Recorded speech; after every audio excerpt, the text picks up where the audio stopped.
it is the Kovacs kid who is shot on by a good couple of lengths. There's one thing this horse knows how to do, and that's win races. Obviously a very good result for the yard. 1, 2, 3 in such a race is not an easy task. I've ridden a lot of nice horses in England, but as regards like horses to ride, like he's unreal. Like, I mean, he's super chilled. He's so cool. There's something with him. You know, he used to run for short distances when he was in the UK. Coming here, they said, let's take out all the equipment off and see him. So it turned out to be a different horse.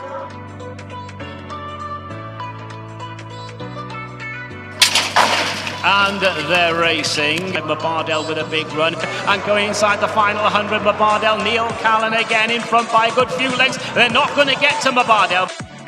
I'm glad he's back, and I'm hoping that he can improve back up to the level that he was at last season. He should be able to hold his own.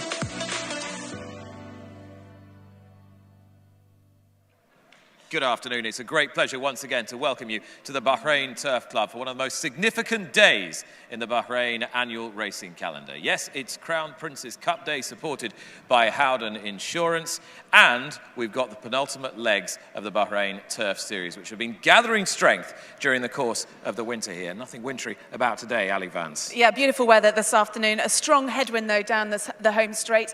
And as you said, we have races 7 and 8 as part of the Bahrain Turf Series. 10 races, each of them worth £60,000. But it is a bumper day this afternoon. We have the feature race, which is an international listed race. That's the Crown Prince's Cup for imported horses. But a whole host of other good races, the Bahrain Oaks, the Bahrain Derby, and the Crown Prince's Cup for Arabians and also local bred. So a busy, busy afternoon. How do you see the Crown Prince's Cup shaping up? Does it revolve around the import from Dubai, Warren Point, trained by Charlie Appleby? So we have two horses there, Warren Point and Zagato, who have both won international listed races. So they're carrying a penalty. And it's sort of those two at the top of the weights then versus the horse right at the bottom, the Kovacs kid, who's been a winning machine here since he came over in the colours of Al Mohammedia Racing. He's won numerous races. And if he can continue his upward curve, then he'll be very difficult to beat. Yeah, representatives from the UK as well, including Lucanda, who was a winner here in one of the Turf Series races earlier in the year. Time for us to say a very good afternoon to the third member of our team,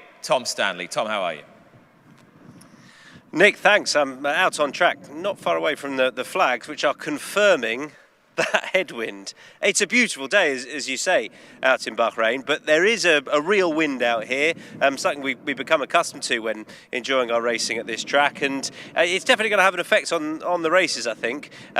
Those that are on the front end, if they do go too quick, they'll probably just pay the price a little bit.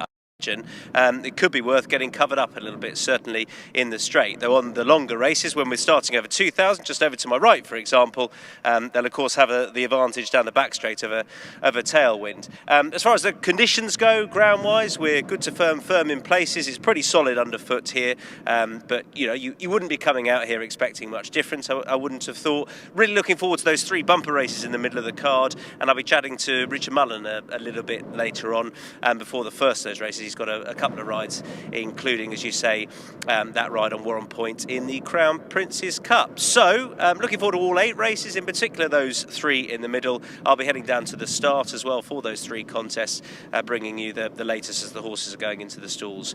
We can get up and join our racecourse commentator now. That is Darren Owen. Hi, Darren. Hi Tom, yes, thank you, and a warm welcome to the Bahrain Turf Club and this wonderful day's racing. As the guys were saying, the conditions here perfect for flat racing. There is that strong wind, around about 23 degrees for today's action, but it's just promises to be an action-packed card with the internationals and the top locally trained runners as well. So let's take a look at what we've got coming your way today. And we begin with the Arabian breds in the Crown Prince's Cup, over 1,400 metres. Race features the 1-2 from last year, Kohalan, Saria and Ubayan. The Bahrain Turf Club Cup follows. That's race number 2 on the card, very competitive race.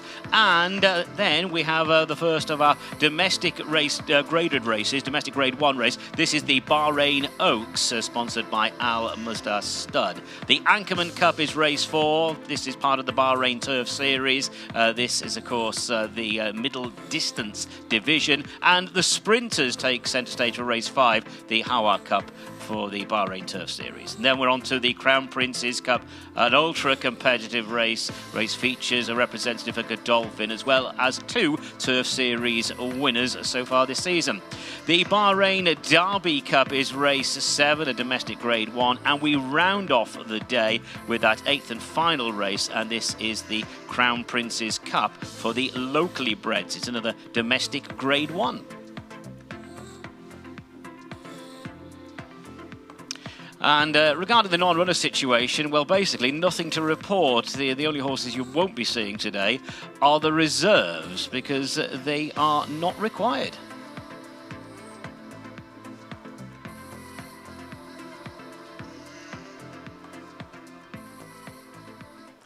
Darren Owen, who'll be calling all 8 races this afternoon here at the Bahrain Turf Club. And one of the key features of a winter here in the Kingdom is the raft of jockeys from throughout Europe who come and ply their trade here, and some top-class ones as well. Neil Callan riding extremely well at the moment, and another man who's made a really significant impression here in the Kingdom of Bahrain is the former champion jockey in the UK, Paul Hannigan. He rides byline in today's Crown Prince's Cup, and our very own Tom Stanley has been along to take tea with him. All right, Paul, you can do the honours with a coffee. Okay. No pressure. No problem. I'll start the tea timer. There we go. Like a professional. I don't know. Job done. How's life in Bahrain? Great, really. Couldn't be better. Yeah. Enjoying it. It can be tough some days. Obviously, the family aren't with me. Did they come out at all with you when you started? They did. They actually came out because it was half term. Because obviously, like, the kids are getting older. They've got, GCSEs coming up now. So I think they just kind of came out because it was half term, but probably another one to keep an eye on me and make sure I was doing everything okay and getting everything sorted. So make sure you weren't having too much fun. Absolutely. That's the key to it, isn't it? I think when so. You're in a hot country in the winter and the family aren't there, you're not allowed to have too much fun. I think so. It's not going down too well when I'm doing the old FaceTiming and the sun shining in the background at the minute. But yeah, they're okay. So go on, take me through the day-to-day. What do you enjoy about life in Bahrain? Well, the day-to-day, really, I've got into a nice routine, Tom, and I think routine's good. So generally, it would be riding out in the morning. It's an early start, obviously, because of the weather. So I'm kind of in at 5:30 most mornings.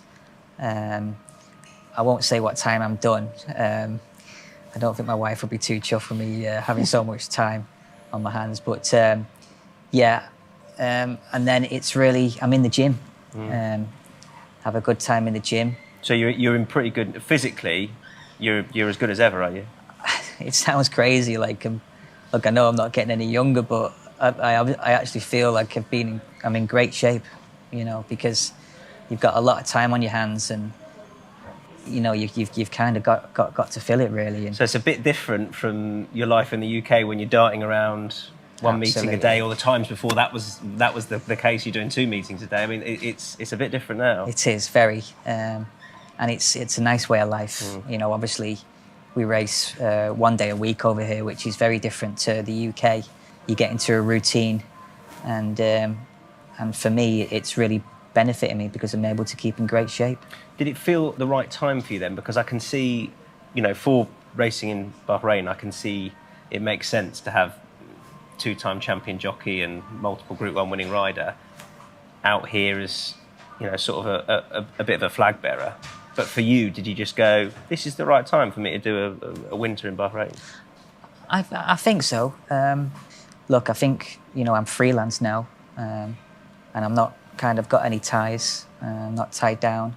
So it's come really at a good time, and I'm really enjoying it. I mean, you have ridden all over the world.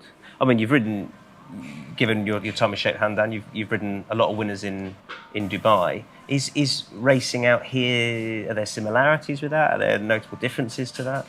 Well, I think probably the way of life is quite similar. And the racing in Bahrain, it's improving every day. There's still a few tweaks, but for me, it's absolutely fantastic. See, I think that when I first came out here, I didn't really know what to expect necessarily. I mean, if you look at the series now, the quality of horse, the prize money they're competing for, and the fairness of the track, it adds up to great racing. And I'm not sure what I expected necessarily, but it definitely feels like it's moving in the right direction, and it's got an excellent starting point as well. I felt exactly the same, to be honest. I mean, when I first came, before I had my fall, I didn't really know what to expect, and I was very pleased with what I've seen. And you touched on the track. I mean, I've been lucky enough and worked hard enough to have rode near enough all over the world, and for me, the track is right up there with the best. And even better now, they've got a training track in the mornings, and people, more people would have seen that with the international horses going around there. So, as we say, I think when any kind of place is starting off and trying to get the big races over here, there's obviously going to be tweaks, but I think that they're just going in the right direction. And what you need is prize money. That's the ultimate incentive, right? Wherever you are, if you have the right winning money on offer, they will come. People like yourself will come out here and ride. So I guess for you, that's part of the incentive, riding for His Highness Sheikh Issa, and also riding for good prize money throughout the series. You wouldn't be here if it wasn't financially worthwhile either, right? That's how it is. Well, that's the way the world works, isn't it? I mean, that's the way it's worked everywhere. If you put the race on and put the money on, then people are going to come. And then people are going to come, and it's going to improve the racing, and it's going to put places like Bahrain on the map. So it really is kind of onwards and upwards.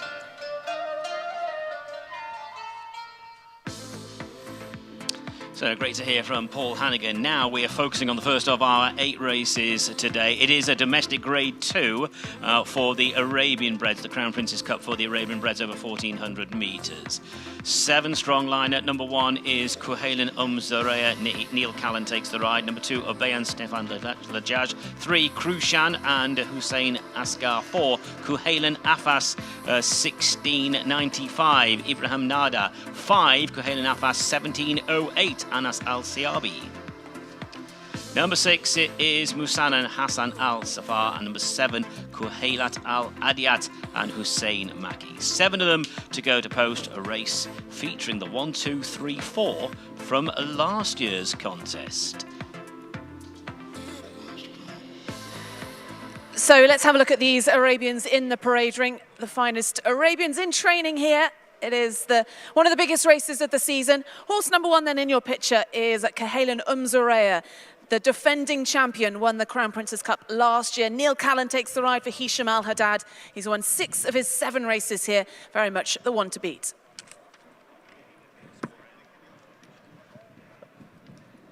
Yeah, number 2 is Obeyan, 1777. Stefan Lajaj takes the ride. On for Hesham Al-Hajjaj in the colours of Al-Khalidiyah.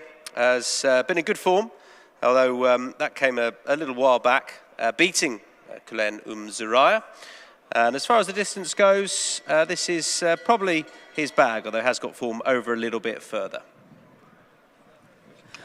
Horse number 3 then, this dark bay, is Krushan 1793. Hussein Asaga takes 3 kilograms off this, trained by Hussein Adalami. A winner last time out over 1,200 metres, but back to the 1,400 metres today, looking to back up that win with horse number 3 then, Krushan. 4 is the grey, well white now really, Kuhailin Afas, 1695. Ibrahim Nada takes the ride for Abdullah Kuwaiti and was behind Kuhailin Zareya when last seen. Will do well to make up that ground. The last win came over 1,600 as well, so that might just be a more preferable trip for Kuhailin Afas. Harder they go, the better, I would have said. He'll come out of stall number 2.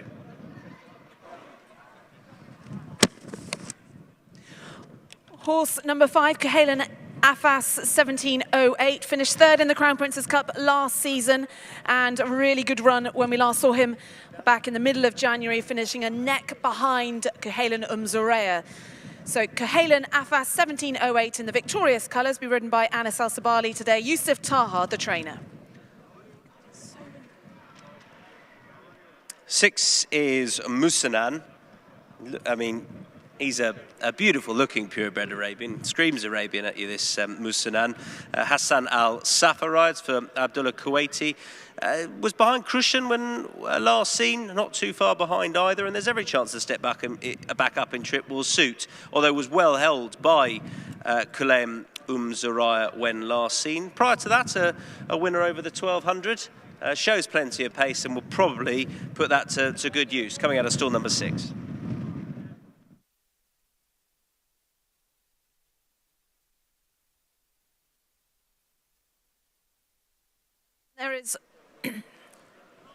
There is horse number 7 on his toes, or on her toes. She's the only mare in the race. Kuhailat Al Adiyat. Hussein Maki doing a good job on board her. Yusuf Taha, the trainer. And she ran well. She finished third behind KHALIFA Zoreya when we last saw her back on the 13th of January. So another one in the colours of victorious. Horse number 7 heading out onto track under Hussein Maki is KHALIFA Al Adiyat.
So there is KHALIFA Zoreya, the defending champion, a very good winner of the Crown Prince's Cup last season, and he's won 6 out of his 7 starts here. The only horse to have beaten him is BAHRAIN, who finished second behind him in the Crown Prince's Cup last year.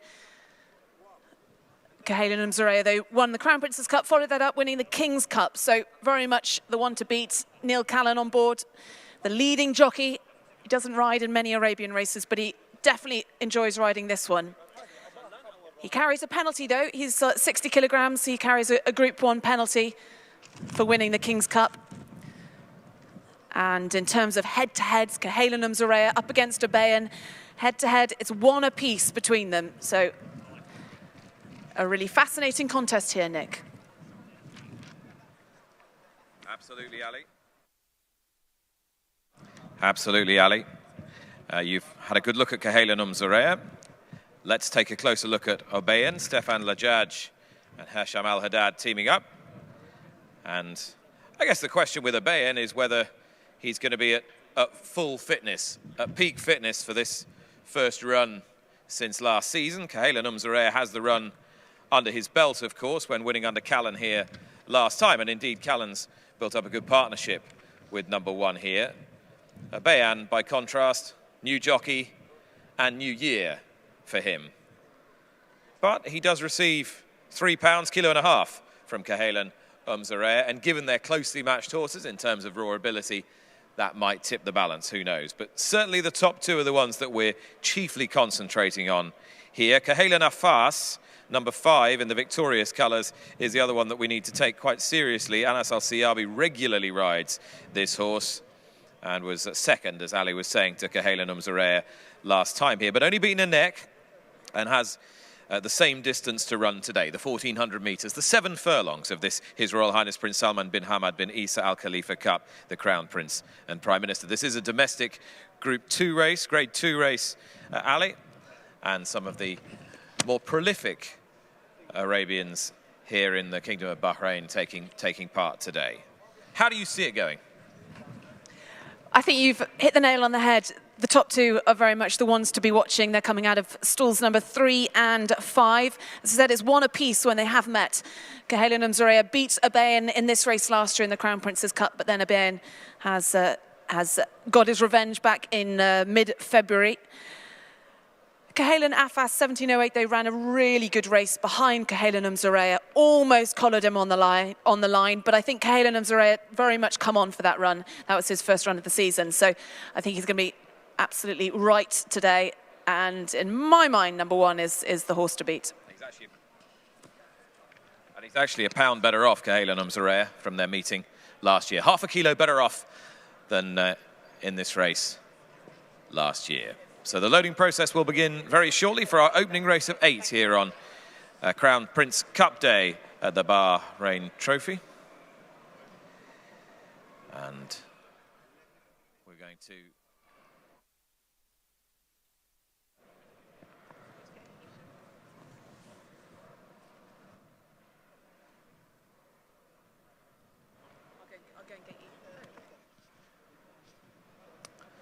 All right, let's head out and find out where Tom Stanley is. Not far away, just seen Cam Hardy looking over the road, so I thought I'd grab a very quick chat with him. Cam, how's things? Welcome out to Bahrain again. Nice to be in the sunshine, really. Not in for very long, but look, it's take what we can get. Yeah. Absolutely, good prize money on offer and 3 nice rides as well. Knight of Honour caught my eye, having been gelded, winning last time, obviously under Neil, and a nice ride to pick up. Yeah, definitely. Look, he looked a tough horse, really, the last day. The only concern would be coming back a furlong. On this quick ground, he's kind of just a little bit one pace, but hopefully he gets a good start and we can be up in the van for most of the race and, you know, use his stamina to good effect. It is quick out there, isn't it? As you say, it's obviously absolutely fine for him. Yeah, like I landed here at 7 o'clock this morning and I walked the track and, look, they'd watered it and, you know, you had soggy feet coming back after it, so... But with all this wind, it's soon drying up and it looks just get quicker all day. OK, you got Kunan as well for Al Mohammedia Racing? Yeah, Kunan, he's had a couple of runs over here, experimenting at trips, but he's got his blinkers back on. Hopefully, look, he'll put his head down and rally. He's got a lightweight today. If there's a good bit of pace, there's plenty of headwind, so hopefully follow a couple and things fall right for him. OK, who's the third? Suad in the second race. She's had a couple of good runs, been placed the last twice, just a bad draw in 17, so look, going up a furlong as well to a mile. I just spoke to the owner, he was very confident, so look, I'll be using every part of her stride and try and get her head in front as well. All right, good man. Hopefully you have a winner with one of those 3. Brilliant, thank you. Cam Hardy there, really building his career in the UK, and good to see him here in Bahrain, talking there to Tom Stanley. And it's not long now to post time for the opening race, due off 1:25 local time for this 7 furlong purebred Arabian race, the His Royal Highness Prince Salman bin Hamad bin Isa Al Khalifa Cup. It's a domestic Grade 2, and we're expecting KHALIFA Mzarea to take the world of beating here in the hands of the season's leading rider, Neil Callan, who really has the bit between his teeth at the moment, Ali. Yeah, well, he's formed a brilliant partnership with the Al Mohammedia Racing, and as we know, they have been in scintillating form this season. They've won 6 out of the 7 BAHRAIN Turf Series races, as well as many other local races, and he has very much profited from that partnership. Neil Callan, very popular jockey out here with the locals. I'm going to go for a 1-5-2 try here, Ali. 1 to beat 5 and 2. How about you? 1 to beat 2 for me. 5. I think KHALIFA Mzarea would have certainly come on for that run, and I think KHALIFA Afas perhaps. Yeah, I think 1 to beat 2 with 5. But they are loading. They are. Let's hand up to the commentary box for the first of our 8 races on Crown Prince's Cup Day, supported by Howard. Here he is, Darren Owen. Thanks, Nick. Yes, runners then moving up into the starting stalls for this significant race for the Arabian Breds. This is a Grade 2, the Crown Prince's Cup for the Arabian Breds, and it features the first, second, third and fourth from last year's running. Kohelan Zarea beat Obeyan. Kohelan Nafas 1708 finished third, and Kohelan Nafas 1695 was fourth 12 months ago. So standing by for a start. Last one's going in and backs out. That's Obeyan at the 1400 metre start. So racing on good to firm in places ground here today. So last year's runner-up Obeyan completes the lineup. All in. And they're off, and Obeyan reared as the gates opened, and it wasn't the best of starts from Kohelan Nafas 1708. Away smartly to the outside is Musanan. The first of the greys then with the white cap. Musanan moving on by a couple of lengths. Taking a bit of a grip is Kohelan's Al Adiyat. Red jacket, white cap to the inside. Kohelan Nafas 1695. Leaders are followed by Krushan, who's got a position against the running rail. Obeyan and Kohelan Zarea are running together. Obeyan now just overtaking Kohelan Zarea, and the back marker is Kohelan Nafas 1708. So they leave the back straight behind them, and just being nudged along in front is Musanan as they go down the side of the track with 800 metres still to go. Musanan leads by a couple of lengths to Kohelan Nafas 1695 in second place. Holding third is Kohelan's Al Adiyat to the outside, followed by Krushan. They're preparing to turn in. Obeyan is 3 wide going into the bend on the running rail. Kohelan Nafas 1708, and last of all is last year's winner Kohelan Zarea. They're homeward bound, heading down towards the final 400, and over on the far side Kohelan Nafas 1695 now taking over from Musanan in the centre. A wide outside Obeyan coming with a run, and widest of all is Kohelan Zarea as they head down towards the final 200 metres, and here comes Kohelan Zarea on the wide outside for Neil Callan. Hits the front by about a length or so to Obeyan in second place, a couple of lengths further back to Kohelan Nafas 1695, and going towards the last 100 metres, and it is Kohelan Zarea, won the King's Cup last year, won this race last year. Kohelan Zarea and Neil Callan the winner. Obeyan in second place. There's a 1-2 here, repeat of last year. Back in third, well, it's tight for third position between Kohelan Nafas 1695 and Kohelan Nafas 1708. And depending which way they turn out from the judges' box, it could be a 1-2-3-4, identical to this running 12 months ago. Kohelan Zarea has won it for man of the moment, Neil Callan. Neil's 22nd success of the season here in Bahrain this winter. Kohelan Zarea coming from last place to first position to beat Obeyan, and the judge will take a look for third position. So all's well with Kohelan Zarea. Took the top prizes last season, this race, and then followed up with the King's Cup back in March of last year. Kohelan Zarea taking out the Crown Prince's Cup for the Arabian Breds in 2023.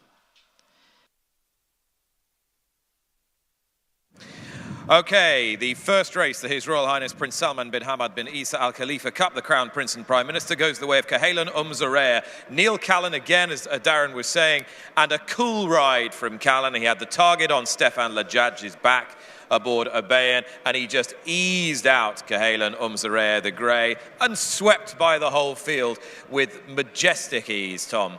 Very comfortable victory. Yeah, I don't know how much of a difference this strong headwind in the straight made to how Neil approached that necessarily. He always looked in control. He switched out, and this horse had plenty of boot underfoot to absolutely kick clear. It was a lovely ride, but on probably pretty easily the best horse in the race, and he's full of confidence at the moment. Out here is Neil, champion jockey from last year, looking to repeat that trick. And he did it very comfortably indeed. We saw the dust kicking up off this pretty quick turf, but a lovely performance from the winner. And Neil Callan. Yeah, it was quite a slick surface today. Good firm in places and only drying out with this brisk and very warm breeze. If there was a hard luck story in the race, it was Kohelan Nafas, who was lucked up on the rail. And certainly if he hasn't got up for third, he's very unlucky not to have done, and was possibly unlucky not to have been second here because he couldn't really get a clear shot at the target. But Kohelan Zarea wouldn't have been beaten today, come what may. And here is Ali Vance alongside the winning rider, Neil Callan. Well, let's have a word with winning jockey Neil Callan. Neil, that race seemed to go perfectly to plan for you.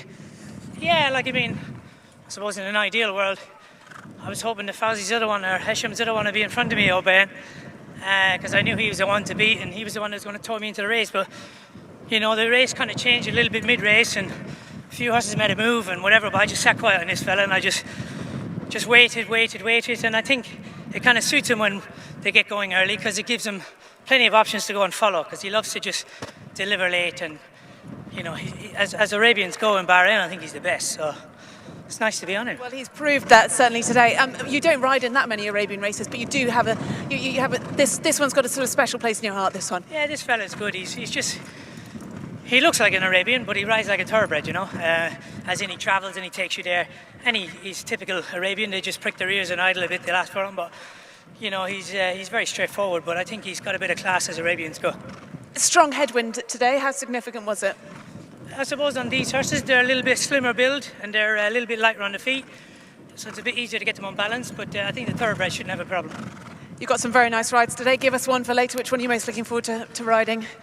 Obviously the Kovacs kid, he's been doing everything very right. You know, it's a very strong race, so it'd be nice if he can keep the upward trend. Well done winning our opening race then, Neil Callan. I'm sure we'll be seeing him back in the winners' enclosure today, but he takes the Crown Prince's Cup for Arabian horses. Well done to KHALIFA Zoreya, Neil Callan and trainer Hisham Al-Haddad. All right, please, ladies and gentlemen, show your appreciation for the winner of our opening race today, the His Royal Highness Prince Salman bin Hamad bin Isa Al Khalifa Cup. It is the Neil Callan ridden, Hisham Al-Haddad trained and Al Khadili owned KHALIFA Zoreya.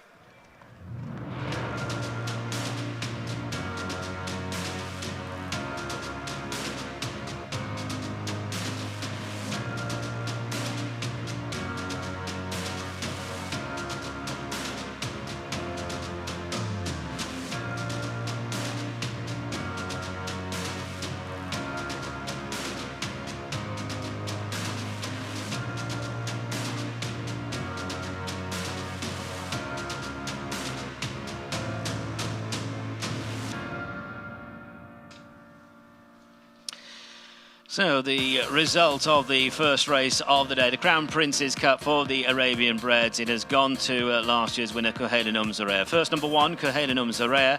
Second, number 2, O'Bain. Third, number 4, KHALIFA Afas 1695. And fourth, number 5, KHALIFA Afas 1708. And the distances were 3 lengths and 1 1/4 lengths. 3 lengths and 1 1/4 lengths. The official time of the winning horse, 1 minute 38.904. 1 minute 38.904. So it's the 1, 2, 3, 4 from last year. Slight change in the order there between 3rd and 4th compared to 12 months ago. But victory in our first race goes to Neil Callan and Hisham Al-Haddad. That's Hisham Al-Haddad's 30th success of the season and Neil's 22nd. KHALIFA Zoreya takes out race number 1. And there is confirmation of that result. 1, 2, and 4. 1 beat 2 and 4. 3 lengths and 1 1/4 lengths. Time 1 minute 38.904. And they've weighed in.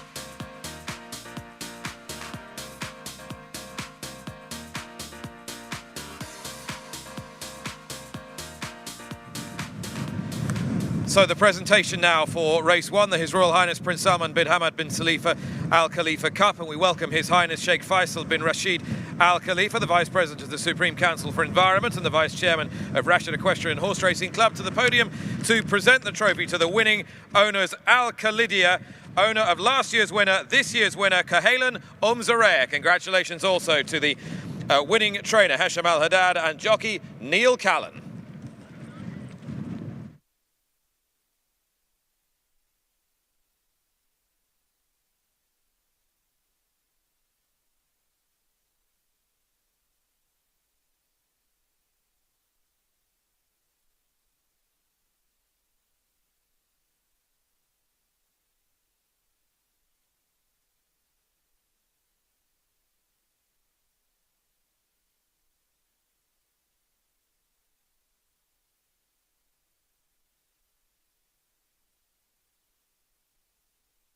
Well, welcome back. We're just about to get blown away here at the Bahrain Turf Club. A real gale force blowing across, and we'll only be drying out that firm turf yet further as we approach the big races of the day. A reminder that our feature race is the Crown Prince's Cup, ably supported by the penultimate 2 legs of the Bahrain Turf Series. And one man who will take a keen interest in all these races is somebody with a vast wealth of experience, top-class international jockey who for so many years now has competed at the top level. We're very grateful to have him here in Bahrain. He is, of course, Andrea Atzeni. KHALIFA is a solid horse. He lost his form sort of early on in the season. His last run was a nice run over 2,000 metres, carrying top weight in a handicap. He's dropping down to 1,800. It's a very open race. If he puts it together, he can be very competitive. Watcher now, HAWAR Cup. Watches, you know, he ran a very good race on his first run in Bahrain when he was second. He obviously hasn't run since then, but the vibes are good. Apparently he's been working well, and I think if he turns up, he could be very hard to beat. In the Crown Prince's Cup, Gorman, his first run back here was a good run. He obviously won. He's on a mark of 84. He's a horse that we like. He's improved a lot since his last run. He's got to improve quite a bit. Obviously, we're taking on horses rated, 110, 108. But he's a young horse, very fresh legs. He's only run 4 or 5 times, and it's a horse that we like a lot. So I'm hoping for a big run.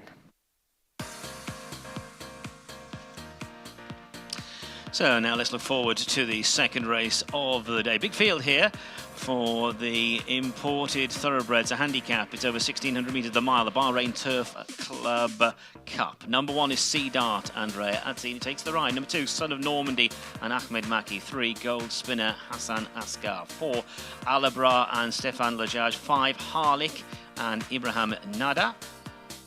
6 is Jamé Azez and Callum Rodriguez. 7, Mayhab, Anas Al-Ziabi. 8, Suspect Package, Andrew Elliott. 9, Blue Boy and Hassan Al-Safar. 10, Fourth Time Lucky, Rowan Scott. 11 is Mubtada and Danny Sheehy. 12, Al-Mukhtar Star and Abdullah Al-Hawaj. 13 is Eshhazi and Hussein Maki. 14, Power Station, Abdullah Faisal. 15, Speed Chance and Salam Al-Jmi. 16, Radio Caroline and Marcelias Ajuras. 17, Zuwad Cam Hardy. 18 is Cambe Scout and Alberto Sana. So the imported thoroughbreds in action, this handicap competitive race for the grade, the Bahrain Turf Club Cup. Coming up as race number 2.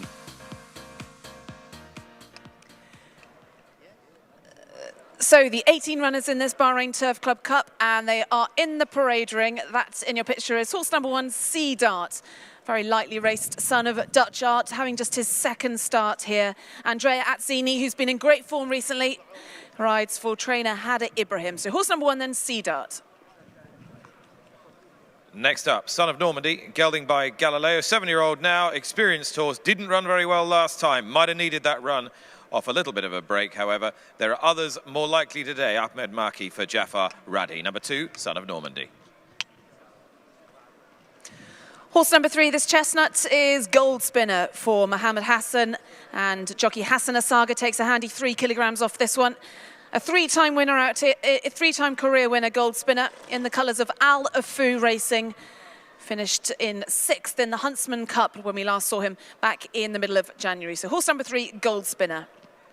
Number 4 is Alabra, who's been sliding down the handicap, and he might have just slid down enough to be interesting for the frame here. Was 5th last time staying on over 1,600, and the step up to 1,600 metres today's distance seemed to bring about a bit of improvement. So not a forlorn hope of sneaking into the frame for Stefan Lajaj and Osama Hashim. Horse number 5 is the 10-year-old Halik, trained by Harib Al-Malki, and he's going to be ridden by Ibrahim Nada, who's sitting 2nd in the jockey's table. And Halik, we last saw him just last weekend, running over the straight 6 furlongs over the 1,200 metres, finishing in 3rd. So Halik, quick turnaround for him. Horse number 5. Number 6 is Jamais Assez, who has been running no more than respectably, would really need to return to the form that saw him finish second 3 starts back. And the handicapper is slow to relent, really. Jamais Assez, number 6, ridden by Callum Rodriguez. Horse number 7, that's Mayhab, trained by Yusuf Taha. Anas Al Sabali, the jockey on Mayhab. Recorded just 1 win in his career. So last seen finishing down the field back at the beginning of January. So horse number 7 then, Mayhab. Let's have a look at 8 in the victorious Silks. Andrew Elliott riding for Alan Smith. Suspect Package, one that you'd have to take very seriously here. Beaten just a neck by Exminster here over this course and distance last time. Winner posted a pretty good time that day. For all this horse is a 9-year-old, would have to be one to be taken seriously from a good draw in 4. Horse number 9 is Blue Boy. Ali Jan trains this. Hassan Al Safa rides Blue Boy, a 3-time winner in the UK with Edward Bethel. Looking for his first victory here this afternoon. Horse number 9, Blue Boy. 10, 4th time lucky. Just running himself into a little bit of form, this horse. A little bit better last time and quite closely matched with Suspect Package on their run behind Exminster, 2 back. Rowan Scott is taking the ride on 4th time lucky. Horse number 11 is Mubtada, ridden today by Danny Sheehy, and a horse that also ran in that Huntsman's Cup back in the middle of January. This one finished 10th. Exminster the winner on that day. So Mubtaha is horse number 11. 12 is next. 12 is Al Mukhtar Star. Abdullah Al Hawaj riding for Mohammed Hassan in the Alafu Racing Silks, gelding by Lemon Drop Kid. 2 starts back, ran pretty well over 1,400 metres. Step up to 1,600 could suit. Has form over 2,000 metres and further. The faster they go, the better he'll run. He comes from stall 12. He'll have to deliver his challenge late from that gate. Horse number 13 is Ashashay, a 2-time 7-furlong winner for the Gosdens in the UK, yet to record a victory in Bahrain. Samir Daewoo is the trainer, and Hussein Maki takes the ride on horse number 13, Ashashay.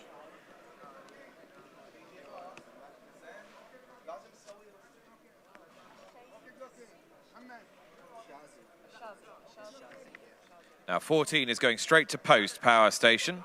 Ali, let's move on to 15 and we'll pick up Power Station in a moment.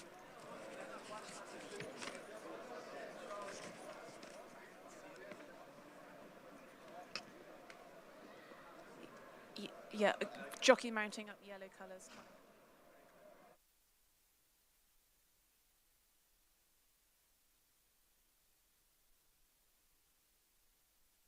Horse number 15 then is Speed Change. Salam El Jami just mounted on this one in the yellow colours of Hussein Habab Al Jabouri. And Osama Hashim trains Speed Change, a 2-time career winner by Born to See. Last finished in that Huntsman Cup, finishing in 7th. So horse number 15, Speed Change. 16 is Radio Caroline. Marciales Jorez for Osama Hashim. Actually ran okay here last time. The handicap has dropped her another 2 kilos. So she's been really dropping down the weights like a stone. And it might just be that she's ready to post a bold bid. She's been retained by Al Mohammadiyah Racing. Radio Caroline, number 16. Horse number 17, Suad, the other filly in the race by Ortard, and jockey Cam Hardy is riding this horse. He's got some nice rides later this afternoon for Richard Fahy, but he warms up on Suad for trainer Abdullah Kuwaiti. And this horse yet to record a victory. So horse number 17 then, this filly by Ortard is Suad. Number 18 is Canbay Scout. Quite interesting insofar as the first time in a handicap for this horse. He finished just worse than midfield, both his starts in Bahrain to date, and wasn't really an improvement last time out from his opening effort. But if he returns to the opening effort, first time in a handicap off a lowly mark of 60, not completely impossible. And that's the field, the 18-strong field for the second race, the Bahrain Turf Cup.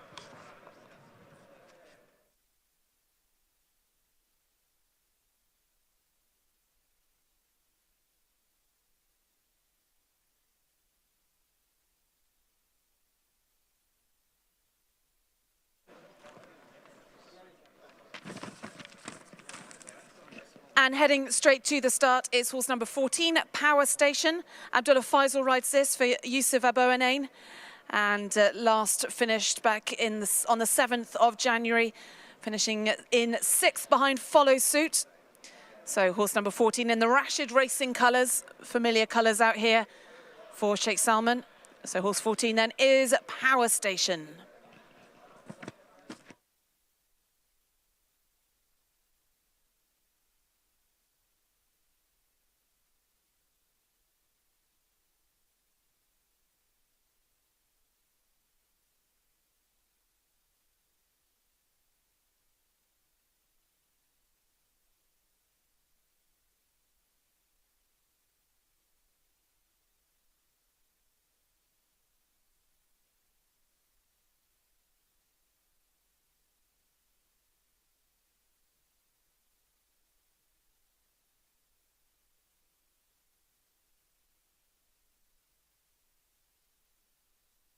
Well, Alan Smith has found a lovely shelter from the wind here. It's as if you know this place well. It's our little reserve spot. Yeah, beautiful. Little annex. Yeah. How's Suspect Package going to get on? Good. He's in good form. I mean, you know, he's probably coming towards the end of his career. I think this will be probably his swan song. But he ran credible last time, and he's nicely placed in the handicap. I think if Andy gets a fair run, we've got a good chance of being the first three. Conditions here, you know, typically quick, I guess. Just a shade quicker than they've been all year, or about the same? Well, a little bit quicker because we've had quite windy day, and it was windy during the night, so it's dried out a bit. But it's nice. It's good racing ground, you know. Couple in the HAWAR Cup. Who's the best chance of them, would you say? Probably Pure Dreamer, I think. Invigor's just a speed merchant, and First Edition. I mean, First Edition, if he shows a little bit of his old form again, I mean, he can run a big race. I mean, he's a group placed horse in the UK. Strangely, I've got affection for Inveigle from the horse's time in the UK, but he's rapid, isn't he? He is. He's just an extremely strong horse, and you know there's two speeds with him: stop and go as quick as he can. Yeah. Okay. You need to find a middle ground. What about the Crown Prince's Cup? You got a strong team in there. Yeah, we got BAHRAIN, who's a good form horse. I mean, he's a top miler in Bahrain. We're stepping him up to 1.25 miles for the first time, but I think he'll get the trip okay. He'll see it out. He ran at 1,800 metres last time, just got a little bit pushed back in the field and made it hard to make up the ground. But he's a nice horse with a good turn of foot and recovery run. You know, he's every right to be there. He's a very nice horse as well. So, yeah, we're all right. And it's a strong international race, actually. I don't know whether you're happy about that or not. That's what you want for Bahrain racing, isn't it? No, we want. That's what we want. It's good competition in Bahrain, and then just to showcase our racing at the top level. It's very good. Good stuff. Good luck here. Thanks, Adam. Yeah. Cheers. Thanks a lot. Bye.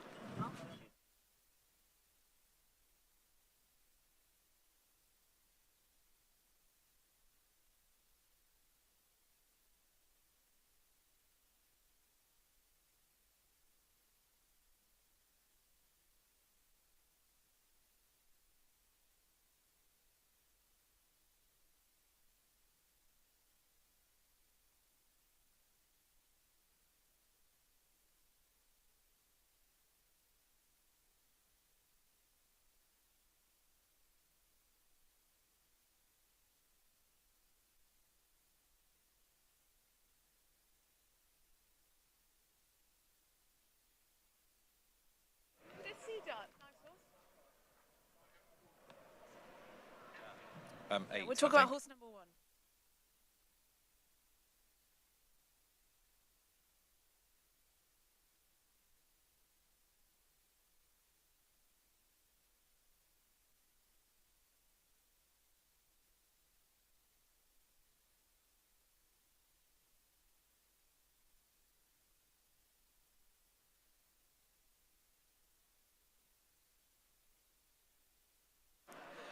Well, let's have a word with assistant trainer Mohammed Ibrahim, who's got horse number 1 in this race, which is in our picture, Sea Dart. And Mohammed, just the second start for this horse, but a good run last time. Yeah, second start for Sea Dart. He's carrying the top weight here. This is the only problem we're afraid of, and the wind is today's too windy, as you see.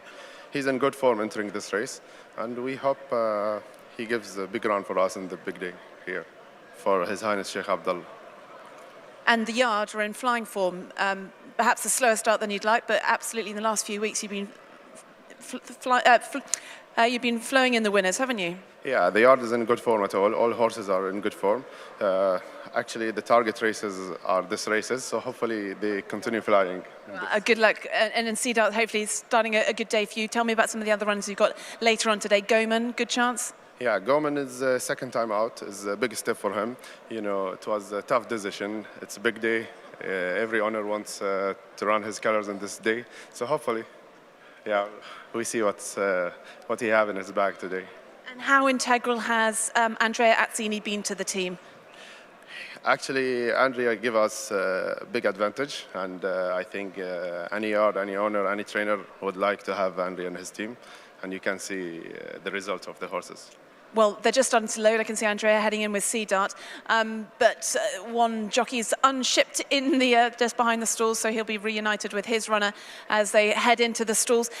Also, Mohammed, with this 1600-meter start, I mean, we've got 18 runners in this. How important is the draw of this in this race? Yeah, actually, we are very lucky that we draw is very wide. You know, the traffic going to be inside in the race, so hopefully he get a good position in this race, and told him to take care about the traffic in that race. And put it into some sort of perspective for the international viewers here. How important is today's race meeting? Yeah, I think it's a big day for Bahraini owners and Bahraini trainers and everyone. And it's very nice for Bahrain to have these owners, especially Godolphins, coming to participate in this big day. So hopefully it's going to be a big day. It certainly is a big day, and I hope you're part of it and in the winner's enclosure. Thank you very much to Mohammed Ibrahim, assistant trainer to his father Hada, who's got Sea Dart in this, but also some very nice other runners later on in the card. Goman in the Crown Prince's Cup, and Andrea Azzini and Hada Ibrahim in fine form in recent weeks. Goman in the colours of MKR Racing, Mohammed Khalid Abdul Rahim.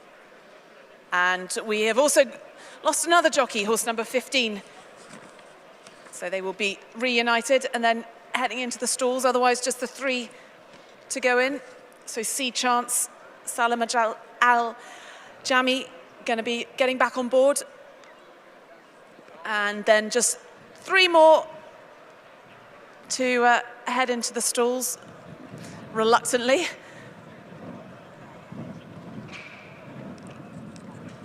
They got a long run to the first turn here over the 1600 meters. Horse number 15, Speed Chance, not looking like he wants to go into the stalls today.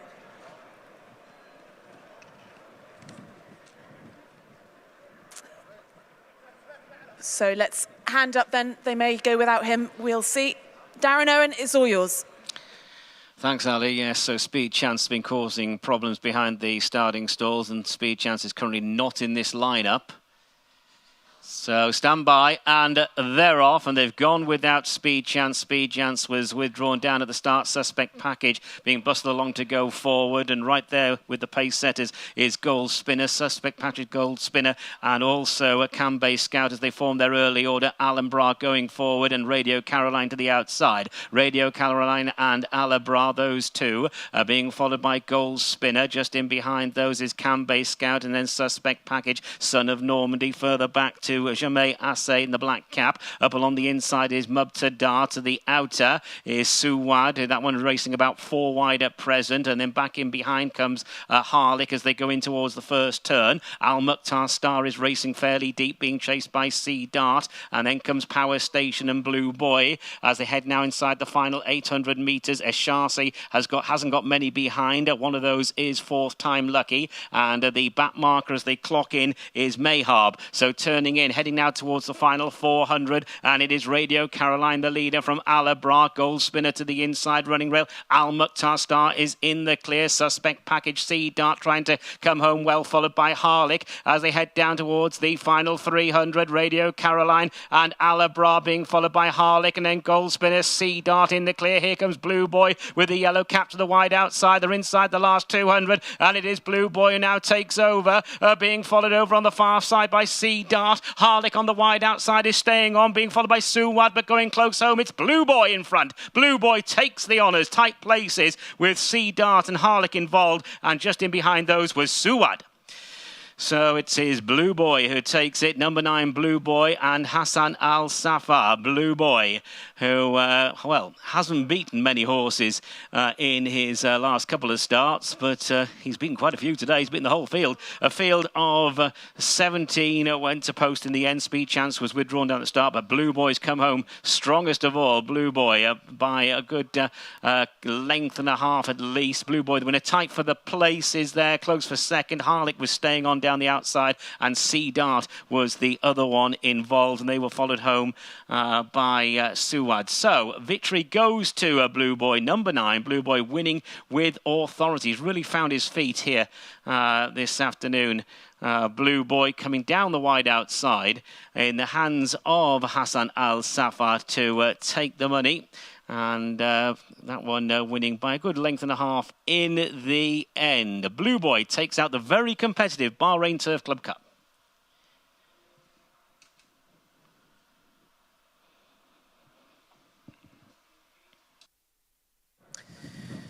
Blue Boy out of the blue with victory here for Hassan Al Safar, and Ali Jan had really shown very little on his last 2 starts, but coming back to something like the form that he threatened to show when fourth behind Wiretap here on the 7th of January. He's a hardy horse, this gelding by Muharrar, and like a lot of progeny of that stallion, he stays a lot further than you would expect on pedigree, and Hassan was very content to allow Blue Boy to get aside of the front a fair way out here, and he boxed on impressively. It was a tight call for the minor honours. I thought that was an encouraging effort under a big weight from Sea Dart. Surely his turn is just around the corner, Andrea Atzani's mount in the pale blue silks. And Harlick ran another solid race. He's just running himself into form. And that was a significant performance from Harlick, because this was a run over much further than he'd been effective over previously. But a good performance from Blue Boy, not one that you could necessarily have foreseen based on the evidence of his last 2 starts, when he only beat a total of 4 rivals home. But he's come right back today on ground that is quickening up all the time in this warmth and in the breeze. Blue Boy wins from stall 11. And very shortly, we'll be able to hear a couple of words from the winning rider. I can flag something up if you want. Perhaps not. I can. Well, a popular victory here with the locals. Hassan Al Safar victorious on Blue Boy for Ali Jan, a 3-time winner in the UK and getting his first victory here this afternoon. Let's hear it then for the winner of our second race here, Blue Boy.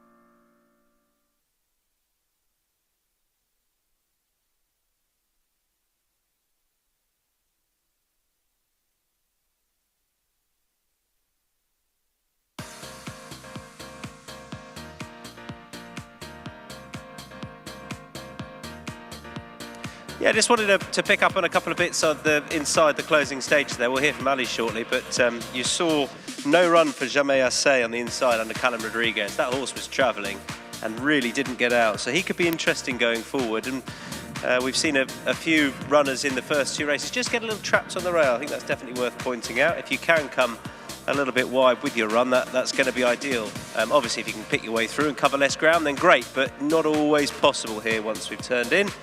But don't know what Jamea say would have done necessarily, but certainly didn't get a chance to match the winner, Blue Boy. Here's Ali.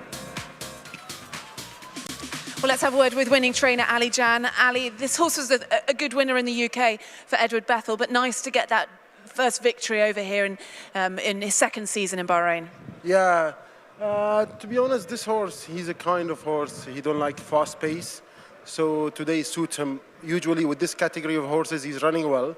But today he get the right distance and everything suits him. And he was working very well in morning time, so he changed a bit. So he showed us today his performance, yeah. And Hassan gave him a good ride, given the 18 runners. He didn't make it complicated. Yeah. Hassan, he's a good rider, Hassan. You know, and he ride the horse a few times ago. He told me this horse he need a bit distance. So today everything goes smooth, yeah. And nice to have a win on a very big day of racing here. Yeah, sure. It's a nice day. Nice to have winner today. Thanks God. Well, enjoy. Thank you very much. Thank you.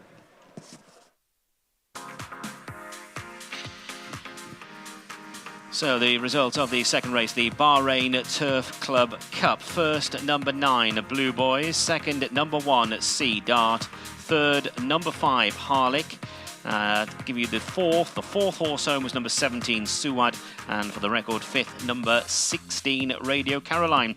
The distance is 1 length and ahead, 1 length and ahead. And the official time of the winning horse, 1 minute 36.380. 1 minute 36.380. The result is official. They've weighed in, weighed in.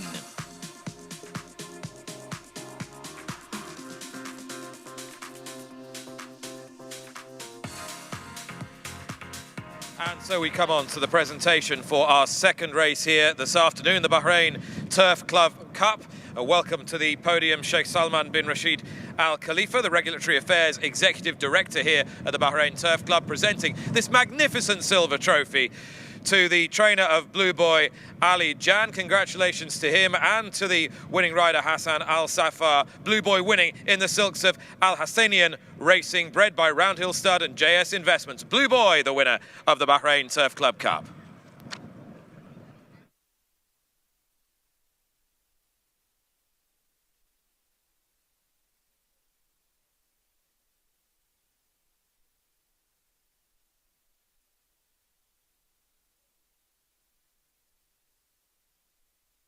It's been such a pleasure during the course of the winter here at the Bahrain Turf Club to see so many international competitors and so many of them plying their trade with such efficacy as well. It's been great to welcome Roger Fell, prolific Yorkshire-based trainer, to Bahrain. Today he runs Marie's Diamond in our feature race, and we caught up with him a little earlier in the week. I'm quite pleased we've been drawn low because we were drawn really high last time. It's good because 3 we can get out, try to set the pace. Providing no one takes him on, I think he'll be placed. But if someone takes him on, it could set him alight, and then, as happened in the first race, someone came up sides of him, set him alight, and then we finished, well, not last, but the one what took us on finished tailed off at back, so we will see. Where's a class horse? And you look at Dubai last year, I thought he was going to win, which would have been a right achievement, wouldn't it? So, but he's a nice sort of horse. He's a friendly horse, but he'll also bite you. I think he seems to like biting for some reason. We've just been in with him now, and Amy, she says, God, she put her hand up to it, and then wham, he's trying to bite us. So there you go. So let's now move on to the Bahrain Oaks. It is a domestic Grade 1 race for the locally bred thoroughbreds, the fillies, 4-year-olds, going 1,800 metres. Number 1 is Aquila, and Hussein Maki takes the ride. 2 is Ariaf and Anas Al-Ziabi. Number 3, Athbar and Abdullah Faisal. 4, Bint Al Jazeera, and Neil Callan already looking for a double, as is the trainer Hisham Al-Haddad, who's well represented in this field. And number 5 is Blues Queen, Andrew Elliott. 6 is Dalail and Ibrahim Nada. 7 Mediterranean Moon, Edison Rodriguez. 8 Moja, Andrea Zini. 9 Saba and Rowan Scott. And 10 is Social Distancing, and Paul Hannigan is aboard. The Bahrain Oaks, sponsored by Al Muzdaha Stud, coming up.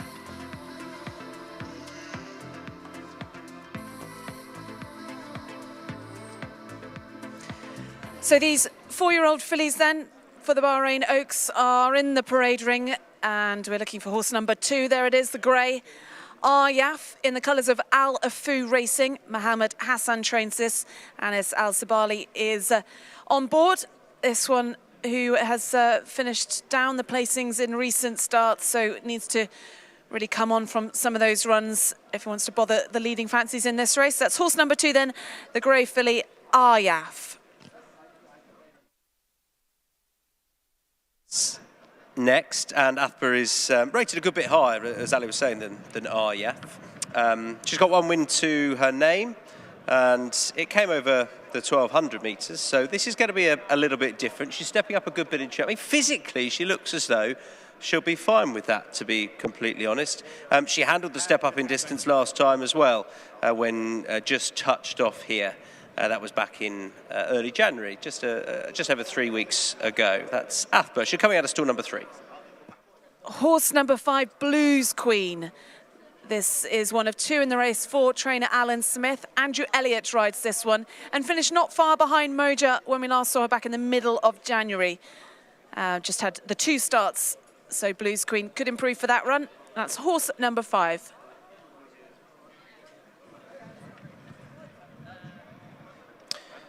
There's 6, that's Dalail for Ibrahim Nada, and Haider Ibrahim has been seen over a variety of distances. Crucially, has tried this far before, which can't be said about all of the runners in this field. Seemingly best over 1600, but as I say, has tried 2000.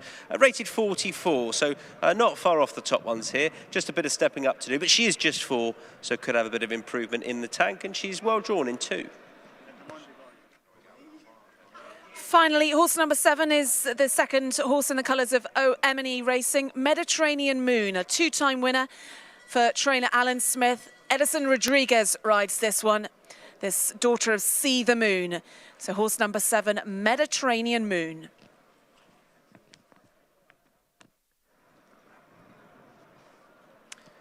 There is 8, that's Mauja, another filly. She's a daughter of Highland Reel with 1 win to her name.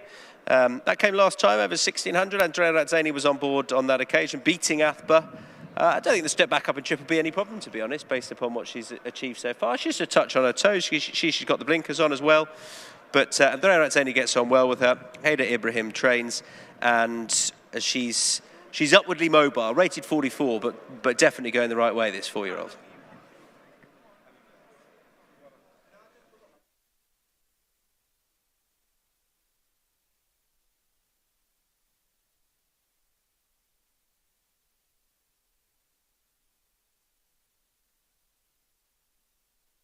Horse number 10 then, Social Distancing in the colours of Al Adiyat Racing.